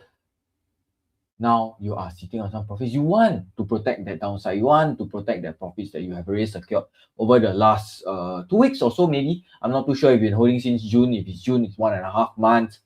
But if it's in end of July, about 2 weeks, right? You're sitting on some good profits that you have already potentially can secure. Right? How much at this point? Close to 13-14% of profits. Right? So maybe what you can do is have a stop limit order under that $260 level. Perhaps maybe 252, 253, 254, depending on which one you like. But by having a stop limit order like that, maybe I just draw roughly one for you right here, that red color dash line. That could be where your stop limit order is placed. And potentially, if we see continued weakness, we see the $260 level give way like previously as well, at least you are able to get out with profits. You don't want to end up in a situation you hold, then come down to the $230 level again. Wow, break even. Nothing, wasted time for the last 1.5 months or maybe the last 2 weeks, or even worse, making a loss. All right, so I think for now, we can take some active steps. Take some active steps to actually protect your profits, and then also take some active steps if prices approach the $280 level. Maybe there you lock up some profits, leave some exposure, and see if prices are indeed able to break higher, where that $300 psychological level would be your next target level. All right, so Xiu Chu, for yourself, I know you don't have any positions just yet. You sold a portion last year when it was in a downtrend, but you're thinking of adding, is in an uptrend right now. I would say at least at this point, the uptrend, the nearer term uptrend is aligned with the longer term uptrend. We are approaching the buy zone, right? We closed yesterday at 265.13. Maybe in fact you can call it that this is prices are already in the buy zone. Okay, so you may want to nibble on some positions if you like, practice a little bit of that risk management, position sizing, getting in at that buy zone. But of course, take care of your downside, right? I've drawn the stop limit order for EVA as well, so I think it can apply to you as well. The same plan can apply to you as well. Maybe your profits lesser than EVA lah, because you got in at 235. You maybe perhaps you got in at 260 to 265, slightly more expensive, but you guys have the same target. All right, so I hope that helps you guys for the Amazon. So I hope maybe next time we are coming back to AMAS, if you are checking out Amazon again, hopefully we are able to see it approach that $300 higher target by then. Okay, so I think I'll pass the time to Z to cover the next requested stock. Z? All right, thanks, Bervin. Okay, so maybe let me just go through very quickly like what we have already covered lah, because I see some of the comments like some stocks that's requested have been stocks that we've already covered earlier on, but no worry, because after this live show, you can actually watch the replay on YouTube. Okay, so Joey first started off with the usual, which is the market update, right? S&P and the Dow Jones Index, right? And the very first stock that he covered was NSE's ENS, right? Followed by Berwin covered NVDA, and I did Micron, MU, right? And then followed by SEC Limited, Netflix, Caterpillar, CrowdStrike, and Berwin just covered Amazon. Okay, so that is the 8 stock, and now I'm covering the 9 stock, and that will be this ETF, right? And I think it's by Ricky, right? This is SLV, right? Ricky is asking about SLV, and it's actually an ETF that tracks the spot price of physical silver lah. You minus the trust expense, right? So Ricky said that bought SLV at average price 58.50. Could you assist thinking about either holding, selling 50, or adding 50? Okay, so let's take a look at SLV together, right? So as mentioned earlier on, SLV is actually an ETF that tracks the spot price of the physical silver, right? And when it comes to commodities like silver, like gold, like different precious metals, right? Actually, there's a lot of like different factors that actually affects the prices, right? It could be things like industrial demands lah, it could be things like the mining lah, that supply demand deficit, also geopolitical trade tension as well could also affect all of these prices, right? So if you were to ask different people, right, different people will tell you different things. Like, hey, if you ask, hey, why the price is actually going down, somebody will say, hey, because of this, like supply and demand. Then if you ask another person, somebody could say, oh, because of the geopolitical tension. So there's a lot of different factors. Not saying that they are not important, they are good to know. But the thing is that what we believe in, right, is that all of this information, right, will actually be absorbed by the market participants, and it will be actually reflected in the stock price, because everybody will be having so much news and everything, right? And all the news, right, will actually be absorbed by the market, and it is actually reflected in the stock price, which is why we focus on charts. And for Joey and our team, if you have not realized, we our forte would be technical analysis, right? We look at charts a lot, we look at technical analysis, right? And this is where we are at for SLV, right? And for SLV, you can see that right now, we do have 1 GT bullish signal, right? That is actually playing out, right? Not too long ago, I think on the 10th of August, the 1 GT bullish signal actually came out, right? Previously, we had 2 1 GT bearish signal, and we can see that price actually started to come down. But actually, prior to the 1 GT bearish signal, right? I think from here, somewhere at the start of 2026, you already started to see weakness already, right? You have started to see weakness whereby, price came down, tested, and you can see that the 20 days moving average generally since the start of the year, it is heading in a downwards direction, right? Longer term trend as well since the start of the year, it was great, right? It was great. But right here, can you see that not too long ago, right? Somewhere at the start of August, the rate actually crossed below the blue line. Right, the rate actually crossed below the blue, and those are not actually very good signs in terms of longer term. Why? Is because ideally what we want to see is green, red, and blue, right? But right now, longer term, we start to see some weakness because the rate crossed below the blue. Despite that, I mean, of course, during when longer term we have weakness, do we still see short term strength? We can, right? That is what we are actually seeing now with 20 days moving average pointing up, 1 GT bullish signal that is in play, right? So that's just something to note, right? Especially for Ricky, because you know that the rate actually crossed below the blue already are not that great in terms of the longer term, right? Those are first sign that we might potentially see more longer term weakness in the long run, right? But right now, based on what we are seeing in terms of the price action and price chart, short-term weakness, short-term strength came in, pushed prices back up, rebounded from this psychological $50 over here, right? So I think from somewhere from middle of June to start of August, right, you can see that price keep selling pressure keep pushing the price down, and then this is where buyers actually return and prices actually rebounded back up, right? And now where are we heading towards? It seems like we are actually testing this $60 psychological level as well. This $60, you can see that from 2026 right over here, right? This period from actually last week of December, right, until middle of June, right? Last week of December to middle of June, this $60 was acting as a support level, right? And even when selling pressure came in, pushed prices back down, this was where buyers came in to push the price back up. Price rebounded from this support, right? This $60 support. But unfortunately, somewhere here, right, at June, it broke down, right? It break below this $60.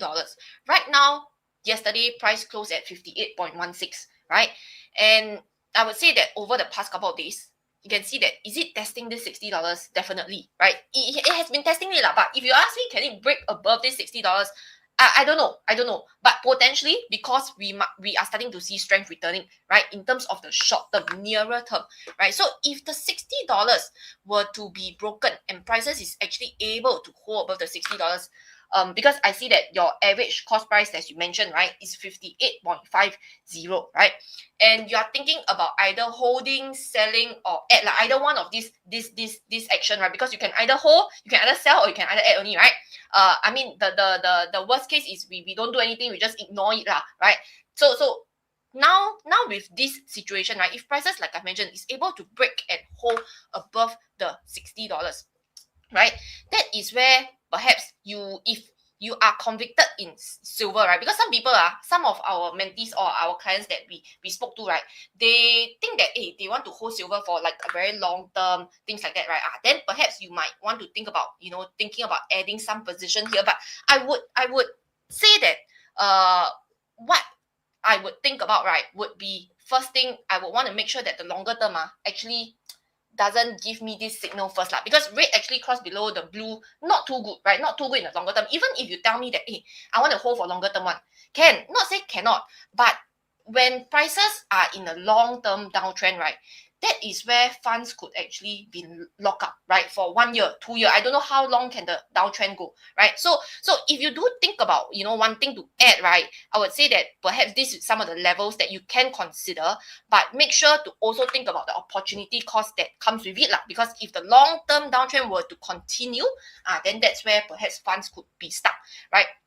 So nothing wrong with if you do decide to, maybe price actually go up above my average cost price, right? I want to get out first and I wait for opportunities and the signs for it to reverse back up. There's more strength in short term plus long term, and you do decide to enter during then, I think it's also not too late, right? There's also nothing wrong with that, right? So $60, I would say definitely this is one level that you want to watch for and to monitor first, especially also for this red and the blue line, right? Hopefully it doesn't continue to point out. Now it is kind of like just flattening out, right? But if both of them starts to point down, and that is where you gotta be a little bit more cautious, but that's in the event if price can break and hold above $60, right? But if it doesn't, it tests this $60, but it comes back down and it breaks this psychological $50, then that is where you gotta have a stop loss plan in place, right? You gotta have a risk management plan in place, because if that actually happens, very likely a 1GD bearish signal might return, right? That's number one. And your 20 days moving average, very likely might not be continuing to point up. It might flatten out or even starts to show signs of it already, maybe slowly starting to point down, right? So that is where we want to also manage our downside, whereby we don't want to keep holding on to a position, right? Whereby the losses might eventually get bigger and bigger because we are starting to see weakness in the longer term as well. Okay, so Ricky, I hope that gives you something to think about, right? Because your average cost price 58.50, I'm not too sure previously where do you buy it? Do you average up? Do you average down? Or at some point in time you were already sitting on profits but never do anything, right? But this is what we are looking at in terms of the chart now. $60 immediate resistance, right, around this $60 psychological level, and this would be a very crucial support at the $50 level to actually take note of. Okay, Ricky, so those are the levels that you can set to take note of in your trading view or in your trading charting platform as well. Okay, so that would be for silver SLV, iShares Silver Trust. Passing it back to Joey to actually cover the next US stock. All right, thank you so much, Z. Okay, let's move on to the next one, right? Let's see if we can cover more stock. I think we have covered a total of 9 stocks already. All right, so yeah, we'll do our best, guys. Okay, let's see, right? This stock would be asked by Eileen, right? Eileen Tan, I hope you're still over here. SOUN How? Holding shares at $7.50. Thanks for the context. Price went up above 8. Yep, it went up to somewhere near 8. Now it came back down. Now it's about $7.48.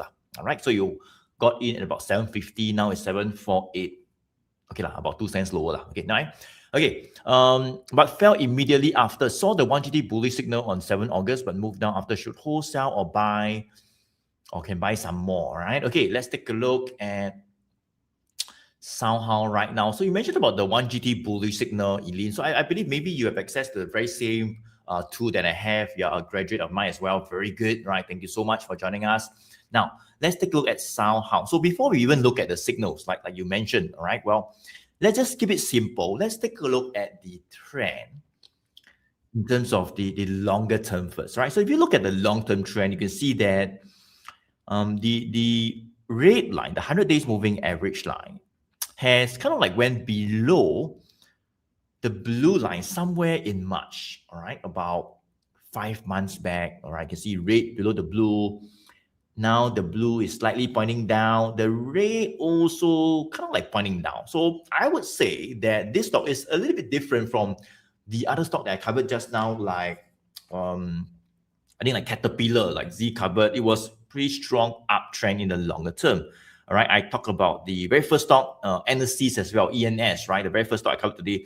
Same thing, longer term uptrend intact. So for this stock, the longer term trend is down. So you must know this first, right? The longer term trend is down, right? There could be a bullish signal. The short term trend could be up. No issue. But the long term trend is still down, all right? So if you want to think about getting in, not say cannot, I mean, for a quick one, short one, can, all right? But the longer term trend is down. So you must know that you are kind of like going against the bigger wave, the bigger tide, which is down, right? Which I say is okay if you're taking a short-term trade, you know when to get out, you just want a quick one, fine, right? But you must take note, you're going against the longer-term trend, which is down, right? So that's the first thing I want to say, right? Now, let's take a look at the signals very quickly. Let's turn it on, and you could see that, yeah, we got a couple of bullish signals popping out. I mean, that was like in April, right over here, went all the way up and came back down again. Why? As I say, the longer term trend is down. And even before that, you see that we got bearish signal. So hopefully you don't get it when you see bearish signal. Like, 1, 2, 3, 4, and then you go all the way from $18 until like $6. Right? So make sure you don't get it when you see bearish red color signal, right? Same thing. You can see went up, we got bearish signal popping out in June, and it starts going down, down, down again, right? Now let's take a look at what has happened over the past 1 week. So what you say is true, we actually got a new 1GT bullish signal popping out, which is true, right? In fact, in April, so we got right, then you really went up, correct? So now we got a 1GT bullish signal, like what do you say, right? Saw 1GT bullish signal on 7 August, right? Correct, right? 7 August. Yeah, correct, 7 August, right? Before National Day last week, okay. So what you say is correct, but doesn't mean you get a bullish signal means you anyhow want to get in, because a bullish signal could be on a very strong long-term uptrending stock. There could be other confirmations all saying it's up. But for this case, even though we got a bullish signal, and even though I think that, we might go up in the short term, but the longer-term trend is still down. So you want to take note of this very key level right over here.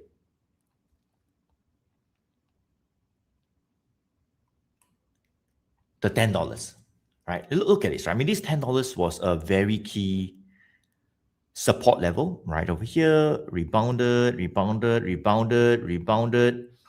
One fine day cannot take it anymore in January, and then we got a bearish signal all the way down, right? So this $10 was a very key psychological support level, and it has become a resistance level right over here. So in fact, as I say, when we got bullish signals in April, we actually went up, but when we go to $10, then we come back down again. Makes sense so far, right? So now we got a 1GT bullish signal, correct? No problem. I say in the short term actually looks quite okay. Maybe a bit of support coming out.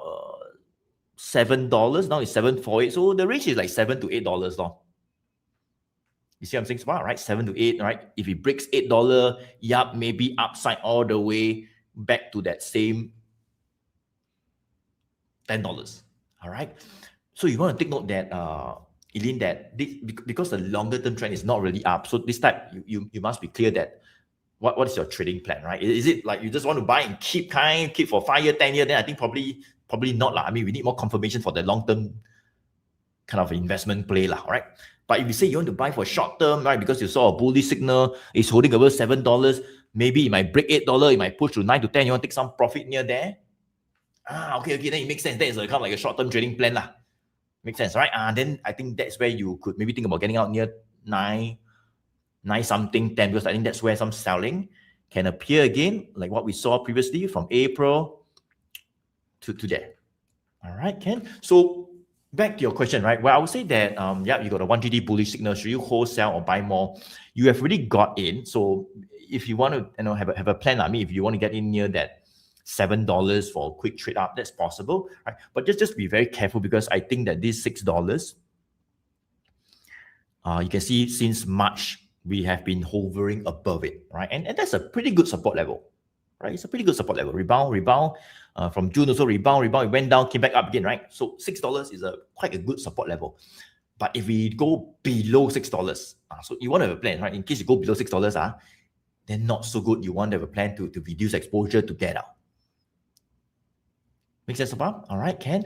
So I think that could be the plan, all right? So I think if you are looking to get in to ride it, fine. $7 to 8, it gives way, as I say, all the way back to that $10. All right. In terms of a longer term kind of play, I think that is very crucial. We definitely want to see this $10 psychological resistance gives way. Let's say if $10 psychological resistance gives way, so now we've got only one GD bullish signal, right?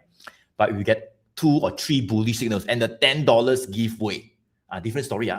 I would say this stock will be more bullish. We could start to see a bit more upside already in terms of the reversal. But right now, we are still below 10. So just want to be a bit more cautious, because we might go to near 10 and selling can come back again. All right, I hope that helps, Eileen. All right, let me pass on the mic to Bervin to cover the next US stock. Bervin, yours. All right, thanks, Joey. Okay, so I saw some of you guys, actually there's some comments that's asking about Singapore stock. But I think for Singapore stock, we're going to go do the AMAS next week, in fact. But I'm not too sure if any of you guys, or I think majority of you guys, are clients of Joey under Philip Security, right? So maybe can type in the chat. If you are a client of Joey, just type a C in the chat, so we know that you are a client and you maybe have been receiving the daily WhatsApp community messages covering the Singapore market for some Singapore stock ideas, right? So if you are a client of Joey, type a C in the chat so that we know that you are a client and we can acknowledge you as well. Meanwhile, let me just change it up, the screen. Okay, let's see who are clients here with us today. Isaac, welcome, Isaac. Client, Eileen, client C, Brendan, client, Tyler, client, all right, Cynthia, client, Chising, client, Chan, client, Jenny, client. Great. So I think you guys are clients of Joey under Philip Security, and you should be receiving the daily WhatsApp community messages covering the Singapore market and the market update. Occasionally, we will also send out some articles as well for you to check out. All right, so if you guys are not a client of Joey and you are trading, I don't know, the Singapore market or the US market, you surely need a trading account. Cannot be no trading account and then cannot trade at all, right? Okay, so if you want to find out a little bit more on how to be a client of Joey's in Philip Security, you can check out the link in the chat. But here's the thing, as a client of Joey, do you actually pay more? Is there additional service charge, GST? GST have if you place trade but there's no additional service charge. You pay exactly the same that you are paying elsewhere as well. There is no additional charge. All right, there's no additional fees to be a client of Joey in Philip Security. So you want to find out a little bit more, all right, and find out a little bit of what other clients are saying for being a part of Joey's community in Philip Securities, being a part of Joey's clients in Philip Security, can click the link in the chat. Let me just place the link in the chat for you guys right here. Maybe I can chime in a little bit. Yeah, I think good one that Bervin actually mentioned, right? I mean, today we are covering US stocks, right, guys? Essentially, right, as a client of mine in Philip Securities, we send out on a daily basis some of the top Singapore stocks by WhatsApp, right? Stocks that you could put in your watch list for more potential. Of course, we got some bullish signals popping out on our indicator as well. All right. So these are stocks whereby you definitely want to watch. All right. Many of them have pushed up over the past few months.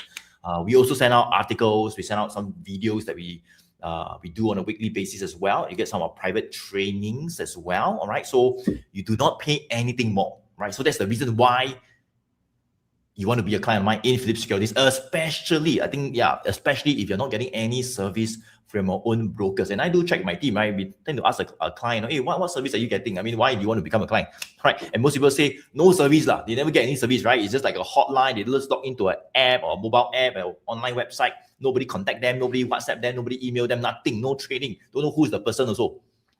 If that's you guys, then you might want to consider becoming a client of mine in Philip Securities at no additional cost. All right, you do not pay anything more. All right, check out the links right in the chat. All right, that's where you get some service at least, like then some of the top ideas you could act on them much faster. Ken, all right, Bavin, yours. All right, Ken. Okay, so let me just very quickly move on to the next stock. All right, okay, I think Cecilia hopefully is still with us. Good afternoon.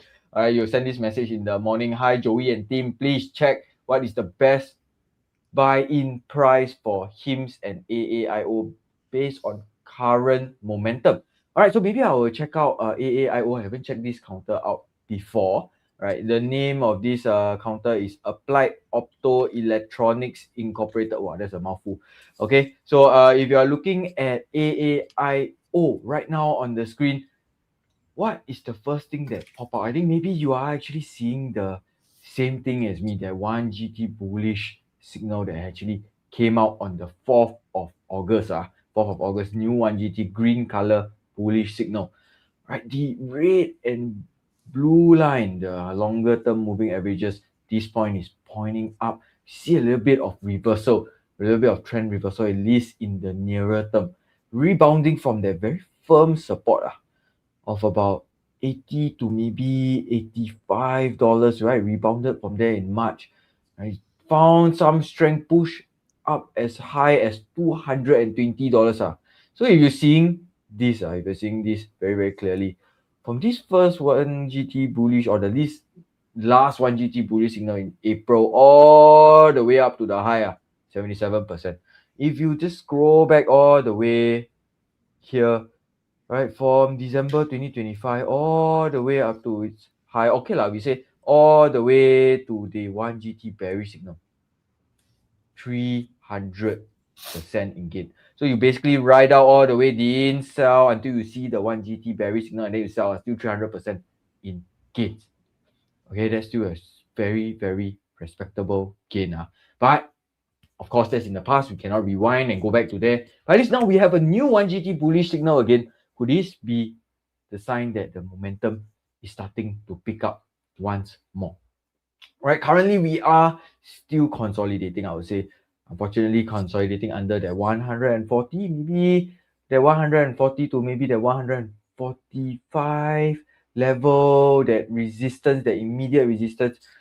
A couple of days since, I think since last week, we have just been trying to break above that $140 level. A couple of days we broke above it, came back down, broke above it, came back down. Even yesterday night we broke above it and we closed lower.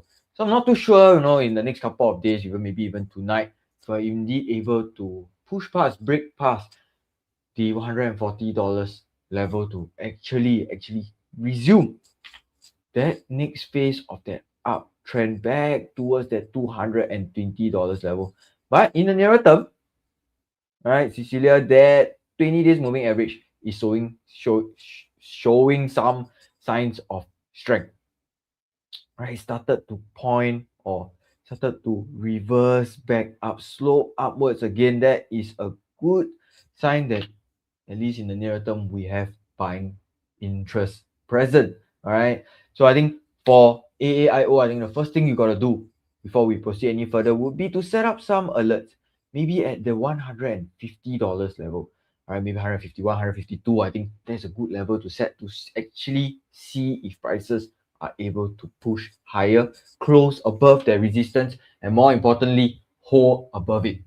Okay, then that red line, this $140 level, could be changed to a green line, but right now still a red line lah. Okay, so and then maybe even then we could see a second 1 GT bullish signal coming back in with the next upside target upwards towards that $220. That is, in fact, a very, very big upside. If you look at it, it's over a 50% upside. Why? In the past, I think there is quite a lot of movement, right? Quite a lot of movement, very, very volatile stock. So I think take that in mind when you're trading a very, very volatile stock. The most important thing you can do for yourself would be to actually have a risk management plan in place. Otherwise, the stock will just be moving, it will just be lost. Every other day is moving up $20, $30, come down $20. We'll be a little bit confused, we'll be a bit lost in that sense, we'll not know what to do. So by having a clear trading plan, if you're entering above that $150 level, perhaps what you want to do would be to have a stop limit order under the $150 level, maybe about that $130 level. That could be a good level for you to potentially move out of position if that trade doesn't play out. So you don't be stuck holding onto a position like this, because of course, obviously, it is a very, very volatile stock at this point. I'm not too sure what do they do, what is their primary business, but at least from the technical point of view, there is upside. And it could be potentially playing out. And what's the next best confirmation that we can see, Cecilia, would be that 20 days moving average finally crossing above that 100 days moving average again, giving you that last confirmation bit that you might potentially need to just be a little bit more confident, be a little bit more convicted in picking up a position in AAIO. All right, so I have some alerts being set up. If you would like, you can also set up what we call a technical alert for the 1GT Pro or 1GT Lite indicator, depending on which one you have. All right, just right click onto the counter, add alert, change to the 1GT Pro or Lite indicator, change it to a buy or sell alert. All right, same interval, same as chart, leave it as open-ended, and then just create. Right. So I think if you receive an alert like that, a new 1GT bullish signal, come back in and look at the chart. If you receive a 1GT bearish alert or bearish signal alert, come back in. If you have a position, hey, it's time to do something about it as well. Okay, so I think that is for AAIO, a very, very quick one. I'll pass the time to Z to actually cover the next stock for you guys. Z? All right, thanks, Melvin. Okay, let me change my chart. And here we go. Okay, so the next stock would be Intuitive Surgical, right? And the stock code is ISRG. And I think EO is actually asking this, right? EO, I hope you're still here. You mentioned that ISRG you bought at 366 and you're thinking about entering more, which means buying more, right? So let's take a look at it together, all right? So for ISRG, as of last night, price closed at 401.27. You entered at 366. Definitely sitting on some profits, right? So I think that's also why, like, you're thinking, can I enter more or not? Because you want to ride more, right? Take advantage of having more profits, right? So, but key thing is now, right? We see that there is a 1GT bullish signal. Right, there's a 1GT bullish signal. What does that mean? It tells us that there's more short-term strength returning, right? 20 days moving average, it was pointing down, and then recently it started to flatten out a little bit, which is good, right? But the key thing here is also always not just focusing on the short term, right? But the bigger picture, including the longer term as well. But take a look at the longer term, right? The longer term moving average in terms of when we look at trend, longer term trend, when we look at longer term trend, we take a look at the red and the blue line, which is the longer term moving average, right? Same thing here. Red actually crossed below the blue and both actually pointing down, right? The red and the blue is pointing down. And your green, the 20 days moving average, is it below both of the longer term? Yes, right? Typically, when we think about buying, we want to buy in an uptrend. And what does an uptrend look like? It looks something like that, right? This is the ideal moving average that we want to achieve. We want to see this before we think about perhaps entering more, adding more position, increasing exposure, right? Green above the red, above the blue, and everything is actually pointing up, heading in the same direction. They are aligning, right? But right now, the blue, red, green actually opposite, right? It's totally opposite from this. And the red and the blue it's actually still pointing down. Green, okay lah, you give it you say sideways. I agree, right? Actually stabilizing, but longer term not that great, right? Longer term not that great. Then that is talking about the trend, right? So we know that short term, long term, not really aligning already. Then the next thing we want to take note of would be, where is the resistance, right? Because now you are in profits, correct? 366. Yesterday price closed at 401. Definitely sitting in profits. But then potentially, where could some selling pressure, profit taking actually happen, right? And that is where perhaps you might want to consider to lock in your profits as well, right? And that I would say will be around this 420, right? I've drawn this level 420, whereby potentially this is where you might start to see some selling pressure returning, right? Because why this 420, right? It's because if you were to look back, and if I were to zoom out, look at the bigger picture, right, of this particular stock, you can see that this 420, previously actually since when? Since 2024, actually since 2024 June, this level has been holding as a support level, right? Every time it tests, buyers came in, push prices back up. Test again, buyers came in, push prices back up. Here, neared it, right? Buyers came in, push prices back up. But here, came in, prices came down, but buyers didn't come in to push it back up, but it broke down, right? And this is where this 420, right, essentially turned from a support to become a resistance. So after it broke down, right, so let me just focus on the more recent price action. After it broke down, right here, you can see that it did attempt to break back above to recapture that 420 as a support, right? But it didn't manage to, unfortunately. It went up a little bit right here, but subsequently didn't manage to. Selling pressure came in, push prices back down, right? And this is where we are at, right? So prices came all the way down to about 330. That's where support is found again, and it rebounded. That was, buyers came in even lower now at 330 instead of 420, right? And so then now we know that, this 420, potentially this is where we might see selling pressure again. So if you like to lock in some of the profits, or actually all of the profits, right, I think nothing wrong with that as well, because why? Longer term trend is actually still down, right? Rather than thinking about entering or buying more. Because when we think about buying more, right, or we think about increasing exposure, we only want to do that when uptrend is strong. That means we want to buy into strength, not buy into weakness. Because now, is it weak long term? Definitely the red and the blue line is actually still pointing down. We only got short-term strength, but it doesn't align, right? We only want to buy when it is showing strength and the uptrend is actually intact. And maybe the other thing, right, if I were to, let me just delete all of this, right? And then maybe let me just show you something as well, right? So if we take a look at the bigger picture, maybe I turn off this also, right? And let me just do this. Can you see that it looks something like that? And usually, very commonly, there's always what we call, people usually know, like double top, right? But this looks to be like a triple top, right? It goes down to the neckline, near the resistance, and then near it again, and eventually it actually broke down, right? So typically, in terms of when we talk about technical analysis, when we talk about a triple top pattern, it's typically a very bearish technical reversal formation. And did it retest this neckline at 420? It did, right? But it didn't manage to hold. So right now, I think the crucial thing is, if prices head back up to the 420, test it, right? It tested, but it unable to break above.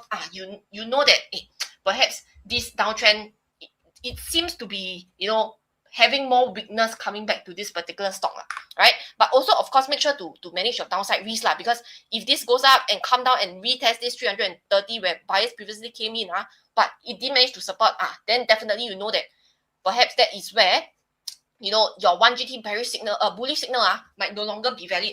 A new bearish signal might actually appear as well, right? So there's nothing wrong to actually lock in profits near resistance, I would like to say. And we only want to think about buying when there is strength, right? In terms of long-term, short-term, both aligning and heading up in the same direction. Okay, so EO, I hope that gives you something to think about, and also some of the levels, right? The very crucial level to take note as well. And just take note of this particular stock in terms of the trend, right? Because we don't want to be in a situation whereby, after you buy already, right, near a resistance, then unable to break back above the resistance, price start coming down, profits become losses. Okay, so that is for ISRG, a quick one. I'll pass the time back over to Joey to cover the next US stock. All right, thank you so much. So we have covered a total of like 12 stocks already, guys. I think we can do one more round, team. Okay, let's do one more quick round. We do one more quick round, and we go on to the bonus section now. All right, Ken. Okay, so let me pick the next stock, and that would be. Okay, that is asked by Yen. All right, Yen, I hope you're still over here. Right? Any thoughts on JXN? All right, JXN for the 1GT. Resistance support as an uptrend seems still intact. So you mentioned that the uptrend still seems intact. Let's find out. All right.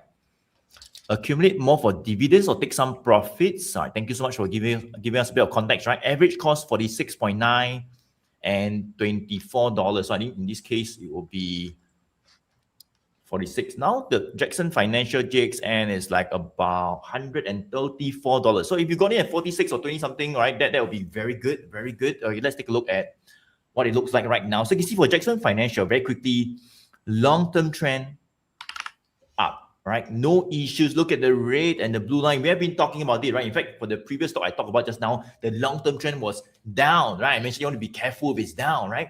But in this case, it's a different story because the long-term trend is up, right? Over the past 1 year, we can see that we have been forming higher lows. We can also draw an upward sloping, very nice. Look at this, right? You can draw an upward sloping line.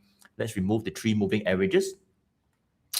Connecting the lows, forming higher lows, right? Very nice long-term uptrending stock. No qualms about having this stock in my portfolio in the watch list because at least we are aligned with the longer term trend. All right. But doesn't mean long-term trend means you anyhow buy also lah. All right. Because sometimes long-term trend is, the trend is up in the longer term, but in the short term, it can go down. 1 week, could be 1 month, could be 2 months, could be 3 months. So if you just anyhow get in, then you might get stuck for 1 month, 2 months, or 3 months.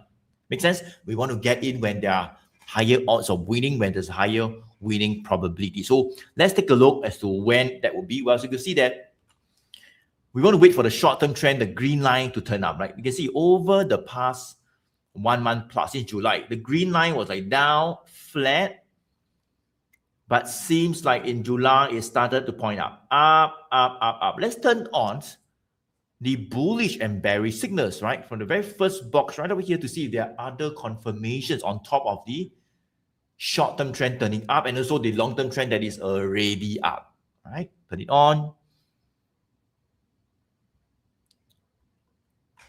There we go, right? So we did, right? Not too bad, right? We got bullish signals popping out in December, all the way up. When a bearish one came out, you can see, right? It starts going down. So we don't want to rush to get in. Let's be a bit more patient, right? Now, over the past 1 month, July, to be exact, 10th of July, we got the very first 1GT bullish signal popping out. Not too bad, right? And you can see when the 1GT bullish signal pop out, the long-term trend was already up. So that's a good thing, right? But the green line also from flat, it started to turn up, right? As another confirmation. So that's another confirmation that it looks pretty good, right? Now, what about a key resistance level that it has broken out as well? I think that this is a very key level, the 120. It was a resistance level in February. We touched it. We neared it as well in May. We came down. And finally, we went above it. We stayed above it for a while. All right. And we pushed even higher. So I think that's another sign of strength as well by breaking a resistance level and staying above it, right? So back to your question, you mentioned that you got in, very good, all right? Should you accumulate more, take some profits? Well, I think it looks pretty strong. This is a stock whereby I think you can take some profit, nothing wrong if you want to take some profit near 150, 140, if that plays out as a resistance, if we continue to see selling there, you can take some profit, right?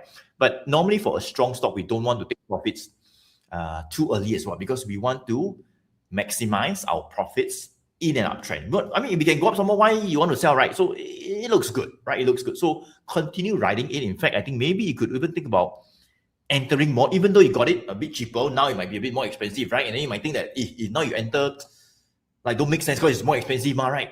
But I think that should be the mindset that that you want to have as well, is whereby you want to think about adding more position to a winning position, right? Buying more of a winning position rather than buying more of a losing position, right? So you want to buy more into strength. So I think in this case, for Jackson Financial, I would say it seems like 128 to 130 have came out as a bit of a support over the past 1 week plus, right, all the way to like 140, right? So that could become like the range as you know, move up and down, up and down. You can see last night trying to push away from the 130 support is like 134, right? So I think it looks pretty good. I think anything above that 130 level, right, there could still be more upside. The uptrend is still intact. We could potentially see, you know, it heading towards the 150 or to that 160 level as well. All right, so that is for Jackson Financial. You could continue to ride it, right? You know, and then you know, maximize the profits as it pushes even higher. Okay, yeah, I hope that helps. Let's pass on the mic to Bervin to cover the next stock. Bervin. All right, Ken, thanks, Joey. Okay, so next one, Kunaf. Hi. So I bought Microsoft at $450.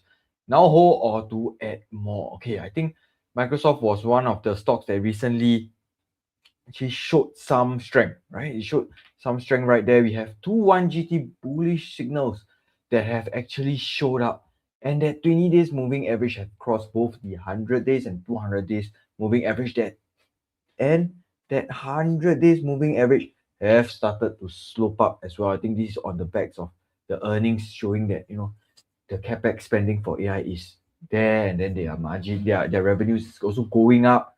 So I think all these are pointing, or the market is currently digesting all these new information from the latest earnings and reflecting on the share prices, right? So previously we had the 100 days moving average crossing below the 200 days moving average. We entered like kind of a down period lah, right? So we tested the $350 support level, right, since the start of this year, in fact.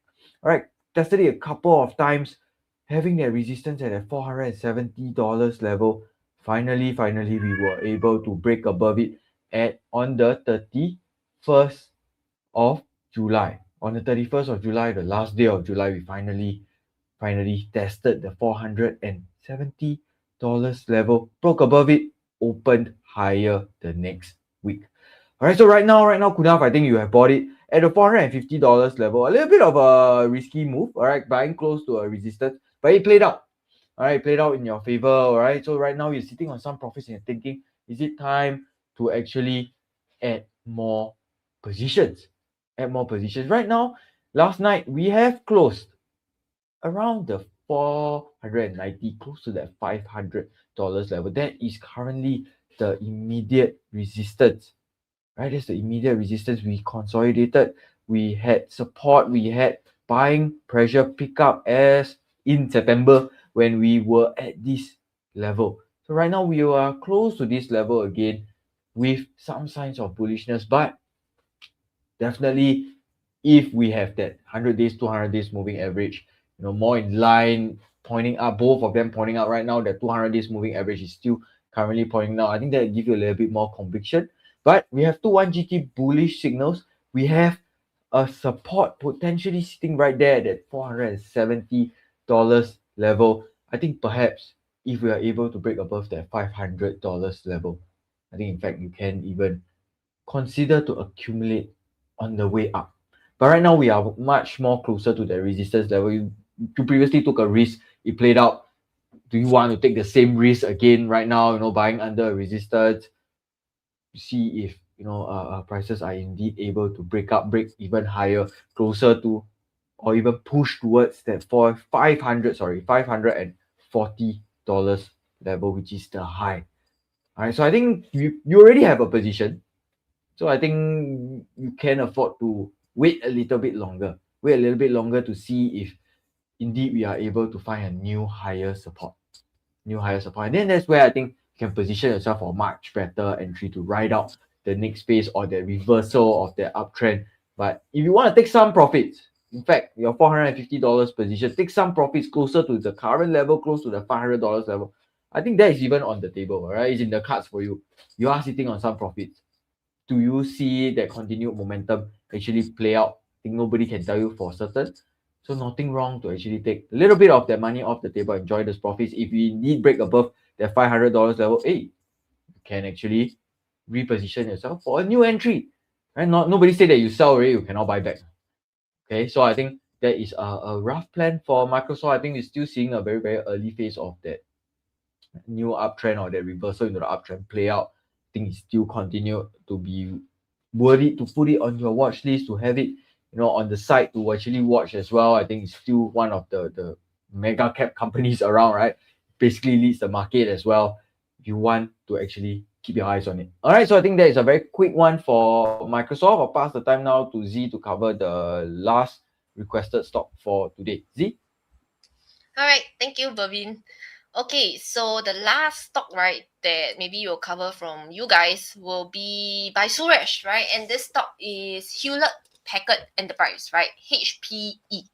Okay, so Suresh is asking, hi Joey and team, bought HPE stock last week around 52. Should I continue to buy or is there any downside to know? Okay, so let's take a look at HPE together, right? So Suresh, I hope you're still here, right? So you can take note of some of the levels as well. Okay, so for HPE, right? I mean, okay, disregard everything first, right? Maybe let me just okay, so let's take a look at this. In terms of the trend, right? You can see that actually short-term trend, long-term trend actually looks okay, right? Because everything is actually pointing up. The longer-term trend, I mean, it has been pointing up since, June, right? You can see that the red and the blue line started to point up even more since June after the earnings actually came out. It is still pointing up, right? The green line, it was actually pointing up. It tapered out a little bit, right? From July to August, right? You can see that 20 days moving average start to move sideways, taking a breather. But now, it is showing signs of it heading back out again, pointing back out again, aligning with the longer term, right? So then when putting all of that together with the support and the resistance, then let's take a look, right? In terms of support, right? In terms of support, you can see that I think very clearly I've drawn one support here about $40, right? $40, this was when prices actually reacted to the earnings, get up, right? Actually not one time, but two times, get up and it moved very quickly to the highs of about close to the 65 resistance, right? And then selling pressure starts to come back in. And subsequently, like I've mentioned, right, from this period, right, this was when we started to see some consolidation happening. Price action started to move sideways. And when it consolidates, definitely, when we talk about consolidation, there's always a range, right? I would say that the range around $40 to about $50 right here, because $50 every time you go to $50, selling pressure came in, kept below that $50 for at least like one to 2 months, right? Buyers came back in at about $40, rebounded back up to $50, kept below $50 once again, right? So that was actually happening for about one to 2 months. And subsequently, price then break above this $50, turning it to become a new higher support. From 40 become 50, right? Because buyers are willing to buy at more expensive prices now. And a new 1GD bullish signal actually came out. So that gives us another layer of confirmation, right? Plus, the 20 days moving average start to show signs of it pointing up as well, right? So those are the confluence of factors, right? And confirmation that we want when we think about buying. So for Suresh, right, you mentioned that you buy around the 52, right? I would say actually this is a very, very good entry zone. Why? Because it's what we call like a breakout, right? Because you buy upon a breakout with a confluence of factors that the short-term, long-term trend all heading up, 1GT bullish signal intact, right? So then now what's the next plan, right? Because when you buy, definitely entry price easy lah. Any price also can buy, but usually we want to buy near support zone, which is exactly, this is a new higher support zone, right? Then we talk about target price and also stop loss price, right? So it is quite obvious that, you know, the resistance is around this 65 lah. First time here, prices shot all the way up after earnings, right? And profit taking happened, selling pressure come back very quickly, push price back down. And just yesterday, right, I think yesterday price closed at 59.86. And just based off this candlestick alone, right, you can see that despite the color, right, I mean, red definitely tells us it's a bit bearish already, right? But it is because of the long upper shadow, right? That you can see that the long upper shadow here, right, it tells us that the sellers are there, right? Place their sell order, push the price back down, you know, during the trading session. That is what causes this long upper shadow. So when long upper shadow actually appears near resistance zone or within that resistance zone, you know that selling pressure is there, right? So if you are thinking about taking some partial profits near resistance zone, I would say nothing wrong. Can go ahead to do that, right? Like what Bervin mentioned earlier on, lock in the profits, enjoy some of the profits first. That's perfectly fine, right? Nothing wrong to take profits. I would say, reiterate again, nothing wrong to take profits near resistance zone, to lock in the profits, put the money in your pocket, realize it, right? To enjoy some of it, right? Especially so when we know that, the earnings season is actually, the earnings result, right, is actually coming up in about 2 weeks time, right, at the start of September, 2nd of September, right? So potentially closer to the earnings, right, definitely we may see more volatility coming into this particular stock as well, right? I'm not too sure whether, based on past price action, it did gap up. I don't know whether this time will it gap up, gap down. We don't know. We will not be able to predict that, right? So that is why if you were to actually, take some profits near resistance, right? And if let's say, I don't know lah, if price were to get down, at least, you have already secured and locked in some profits, right? But rather than you don't take any action, hoping that, I hope that, the earnings result is good, price gap up, I can earn even more. But if you never do anything about it, and if price gap down, confirm you'll be like, shit, I should have taken some profits, right? So that is the reason why we always advocate that nothing wrong to take profits whenever it's near resistance, okay? And of course, in terms of, that's just upside, right? We also talk about downside. We cannot disregard the downside because risk is always there, right? So in terms of the downside risk, I'm not too sure where have you placed your stop loss, right? But looking at it based on the support that we have established, the resistance we have established, and also if I were to turn on this trailing support, right? Maybe let me just turn it on right over here. You can see that this trailing support, right, is very close to the $50 psychological level that I've drawn, right? And why is it a bit lower? Yeah, like what we have mentioned earlier on, because it accounts for the stock volatility. The level at $50, I draw myself one, you guys can also draw yourself. It doesn't account for the volatility. It's just based off the price action that I've seen last time previously where buyers or sellers return, right? So based on this, if let's say we talk about, based on your example, right? I mean, the stock that you mentioned, you bought about 52, right? So 52, if your stop loss is slightly below the trailing support with your target price near the resistance zone, actually it's a very healthy risk to reward ratio, right? That you can see here. It's actually pretty good, right? It's above 1.5, right? So that's not too bad, right? So in terms of managing your downside risk, definitely maybe you could consider having a stop loss plan in place slightly below the trailing support, right? And if the earnings result is great, right, it get up, I don't know lah, maybe it get up and continue to hit up higher, this trailing support will also continue to move up, and that's where you can make use of this, continue to trail the prices up to ride the uptrend even further, right? So that is something that you can think about to consider, right? Especially so now that price is testing the resistance, whether if you like to take some profits or you want to take full profits also okay, because sometimes when it's nearing to the earnings season, right, some of our clients or mentees is that they don't want to participate in the additional volatility.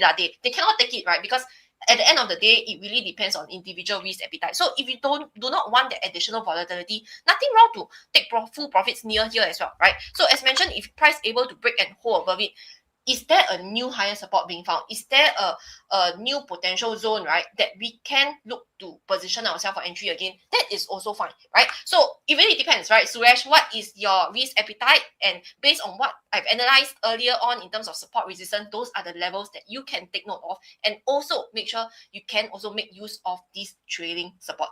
Okay, so with that, I think that's the end of Hewlett Packard Enterprise, right? I'll pass the time back over to Joey so that he can kickstart the bonus section for today.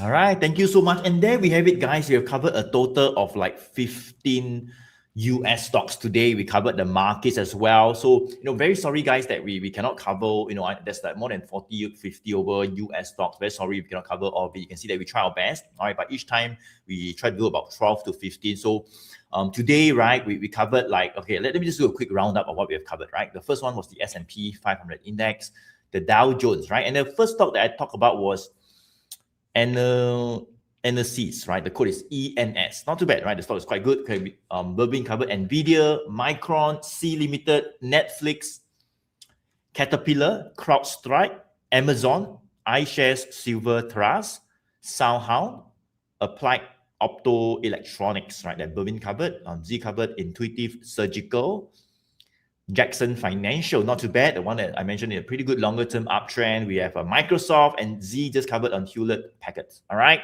So these are the total of 15 stocks. I hope that you guys got value, you learned something. So sorry that we cannot cover all the stocks. But now let's move on to the very important section that I want to talk about next, which would be the bonus US stocks that we want to share with you guys. All right. So what is the bonus stock? Let me go to share my screen. This stock from me, the very first US stock will be this company called Dell Technologies. The code is DELL. DELL, one of the stock that has been in our watch list, I would say since a couple of months back, February, March. You can clearly see that the longer term trend was up, right? The red and blue line, it is still up right now. The green 20 days moving average line, it was flat since November, December, Feb, very boring, all right? But then it started to point up. Our team placed the banner up, all right? You can see right over here, started to point up, all the way until July, it started to flatten out.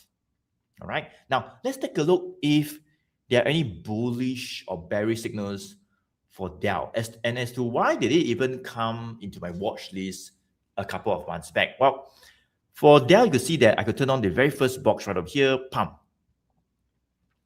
And since February, right, we actually got the very first 1 GT bullish signal, right? Before that, it was quite boring, right? You can see in November, we got a bearish one, another bearish signal, all right? And it starts going lower, pretty much it starts going lower from like about 160 all the way to 120, all right? Bearish.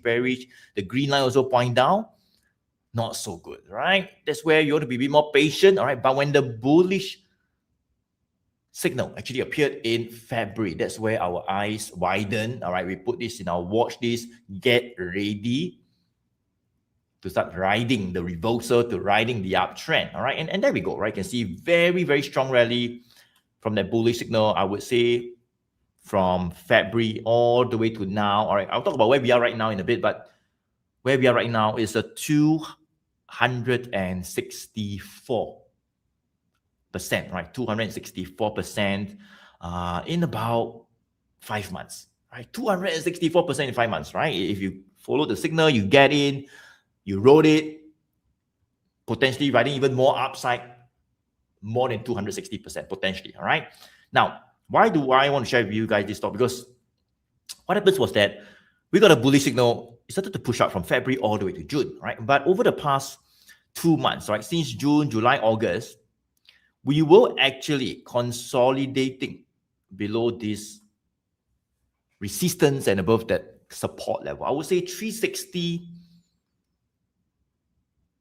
to 480, right? Look at this right over here, right? It was going up and down, up, down, up, down, up, down, up, down, right? By right, it could continue, don't know how many more months, right? But no, over the past few days, finally, it's okay, it's only 1 or 2 days, right? So, but at least you can see that there's some strength coming back. We have kind of like gone above the 480 resistance level that we have been trading below for more than 2 months, all right? On Wednesday, it closed at about 484, which is above 480, which is good because I mentioned every time we go to 480, we come back down, right? But finally went above 480. Yesterday, the second day, we went a little bit higher to about 494, right? So I would say that we are kind of like, okay, it's only 2 days, as I said, right? But I think the next 1 week, maybe next week or something, right? If we can stay above 480 or maybe even above 500, I mean, we can just stay 500 because 500 is a psychological, resistance level, right? The 500 level. If we can stay above the 480 to even the 500, right? I think that is where, we got a 1 GT bullish signal being triggered already. We are just attempting to push higher, attempting to break the resistance. But if 500 breaks as well, I think that will be another very firm, strong confirmation, and that's where we could see targets being revised even higher, maybe all the way towards that 650 resistance level, right? So that is for Dell, right? We have bullish signals popping out. Still looks good. Long-term trend is up. Short-term trend has been flat for the past 2 months, starting to turn up, right? over the past few days, right? So I think now the only thing to see is that if we can hold over 500, I think that will be where really more upside momentum can appear. Now, I want to share with you guys a very powerful feature. I think we talked about it as well, but I thought now is a good time to just explain a little bit more. That will be the trailing support and resistance level. So you can see that since February, when we got the first 1 GT bullish signal, this trailing support line actually popped up, right? You can see it's a line that is below the candlestick, below the price. It follows the price as it moves up, right? Up, flat, follow, right? And we give it the space to be above it, right? The price, if you're above the trailing support, you're not too bad, right? Chill, right? We have given you the space to be above it. If you're above, cool, right? No issue, right? You can continue riding the uptrend. Right? And you can see that we are obviously still above the trailing support. In fact, over the past 2 months, every time we near this trailing support, we rebound. Right? That is a sign of strength as well. And finally, as I say, as we are tending to push higher, you can see now finally this trailing support starting to follow it up as well. So some of you might ask me, Joey, how come the past 2 months it just remained flat? How come you never follow it to go up? Right? Because the price also never go up, so nothing to follow, so it remains flat. But once it starts pushing up, like what we've seen previously, right? Up, flat, follow, right? And now as it starts pushing up, that is where this trailing support level will start to follow it up. I'm not too sure exactly how you follow, but I mean, this is an example, right? But if it goes higher, it follows it up, it gives it the space to breathe, it allows even more profits, it allows even more upside. All right. So as long as you're above it, continue to ride it. I think that's where we could see the targets being raised, as I say, all the way to 5 to 650. I think that is the next upside targets after 500. Right. So that's the one thing that we are looking at as well. All right. So this is Dell Technology. The next 1 week will be pretty crucial. That's my bonus stock for today. It's still in my watch list. I'm watching it very closely. All right. Let's see how it plays out in the next 1 to 2 weeks. Okay, now let me go to pass on the mic to Bervin to cover his top bonus US stock for today. Bervin? All right, Ken, thanks, Joey. Okay, so that is Dell Technologies. Now I will cover my bonus stock, which is Johnson & Johnson. I believe we have covered this stock multiple times already, and then I think there is a reason why we are consistently covering this stock, right? Johnson & Johnson have started to push new highs into new consolidation phases. Right, so looking very closely right now, you can see that we are in the next phase of that uptrend already. All right, between the $250 upwards towards that $270 resistance. Right, I believe the last time we spoke about it, we were still trading very close to the $235 level, but right now we have breached higher, pushed higher, and we have also at the same time tested this resistance twice already. Right, so if you have been following Johnson & Johnson, perhaps maybe you have already locked in some profits closer to the resistance. So we thought, why not cover it again to see, is there a potential re-entry position available? All right. So right now, I would say that the longer term trend still align pretty much with the shorter term trend. Both short term and long term trend still looks good. We still have that 2-1 GT bullish signal playing out. The most recent one showing up on the 26th of June.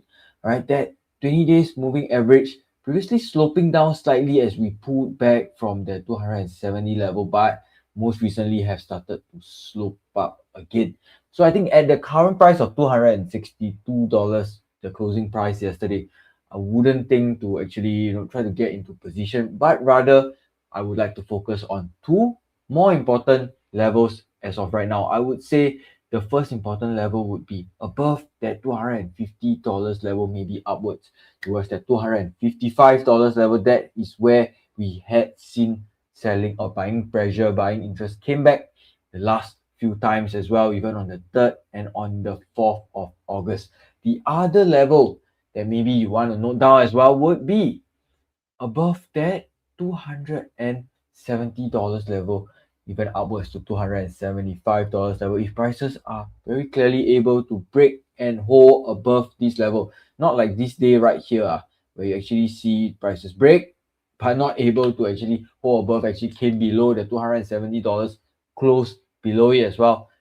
I think that is not a confirmation that we're looking at, but rather if we are able to see some confirmation, see prices hold above clearly that $270 level, I think that is a new buy zone, a new support zone, all right, a new level, a new phase in that uptrend. Is it going to happen today, tomorrow, next week? I don't know. Nobody can tell you, but at least with some alerts that we can set up at this point in time, I think that is a good level to actually watch out for a more aggressive breakout trade. So I would like to just very quickly turn on that trailing support. Right now, it is currently around that $244 level.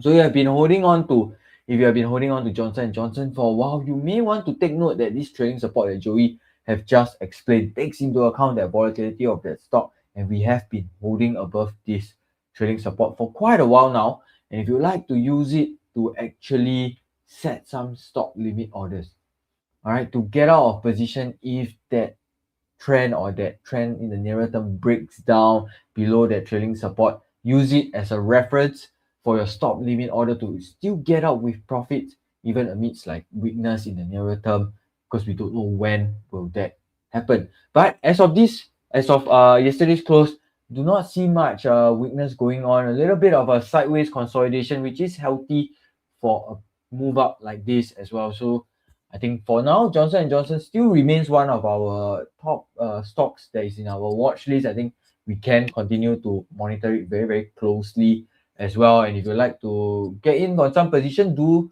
take note of those key levels and that upside towards $300. Definitely still a possibility if we continue to see that uptrend continue to play out. All right, so that is my bonus stock for today, Johnson & Johnson. Now I'll pass the time to Z to cover her bonus stock and the last stock for today. Z? All right, thank you, Vervin. Okay, so the bonus stock that I'd like to share with you guys today, right? And that would be this stock called Coca-Cola, right? And I think everybody probably at some point in time probably will have drank this lah, right? And everybody probably should have known this stock as well, okay? So this company or this Coca-Cola, I think it has also been one of featured in one of our previous bonus stock as well. But I would just like to cover it again because it still looks good, right? Sometimes the thing is that you don't have to always keep looking for new things like a shiny object, right? Like you don't have to keep looking for new things, right? But if the thing is actually good, you can still continue looking at the same particular stock, right? If you're already in position, you can consider to increase exposure as well because it's still good, right? So that is why I would like to feature Coca-Cola today, right? Because you can see that Coca-Cola, right, uptrend, short term, long term, definitely both all are actually still pointing up, right? Green line is heading up, red and the blue line is also heading up.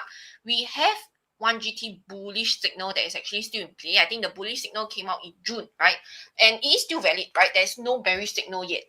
And we can also see that prices, right, after the recent earning, it has seemed to found a new higher support, right? Previously, you can see that the support that I've drawn is somewhere around this $80, right? Psychological level, $80 previously here was a resistance, kept below it, tested it, this unable to really hold above it, right? But subsequently, it did manage to hold above it when there was a retest here somewhere in July, right? So $80 is the psychological support, but it seemed that over the past 2 to 3 weeks, after the earnings actually came out, right, buyers actually willing to buy at higher prices around where this 85, near this 85, right? And you can see that previously here this 85, right, before the earnings, it was actually a resistance. Prices was kept below that level. So this 85 essentially is a new higher support that's being found, right, from 80 to 85.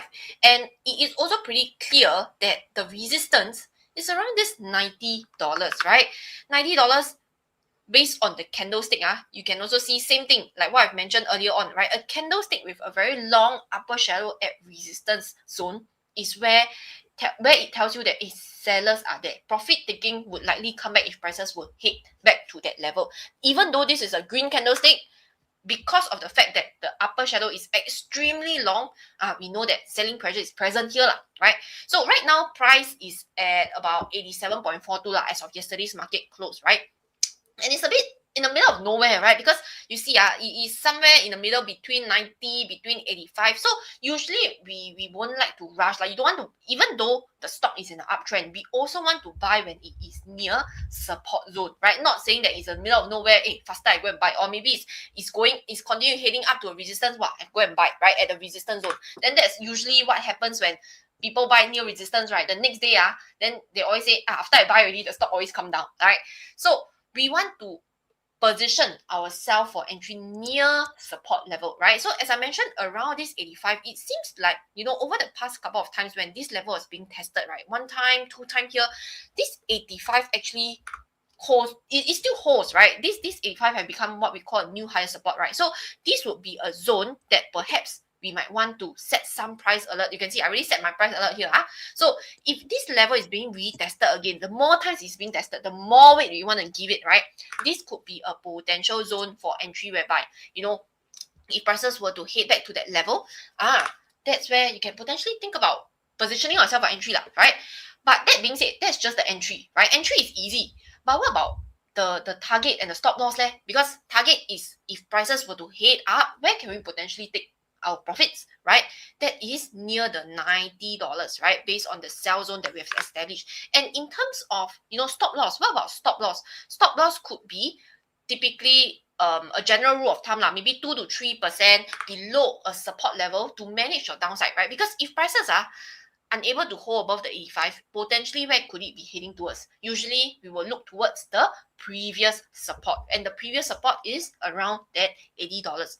Okay, so like I've mentioned, right, so these are some of the levels, 90, 85, all these zones, right? Maybe that's where, if you are keen in Coca-Cola, that's where you can potentially make use of all of these levels to formulate your trading plan based on your risk appetite as well. Okay, because the thing is that everybody's risk appetite is different. Perhaps your stop loss could be placed at 2%, maybe somebody more aggressive would place at 4%, things like that, right? But make sure to always have a downside risk management plan in place should the trend were to reverse. And just a fun fact, I think just now I opened this, right?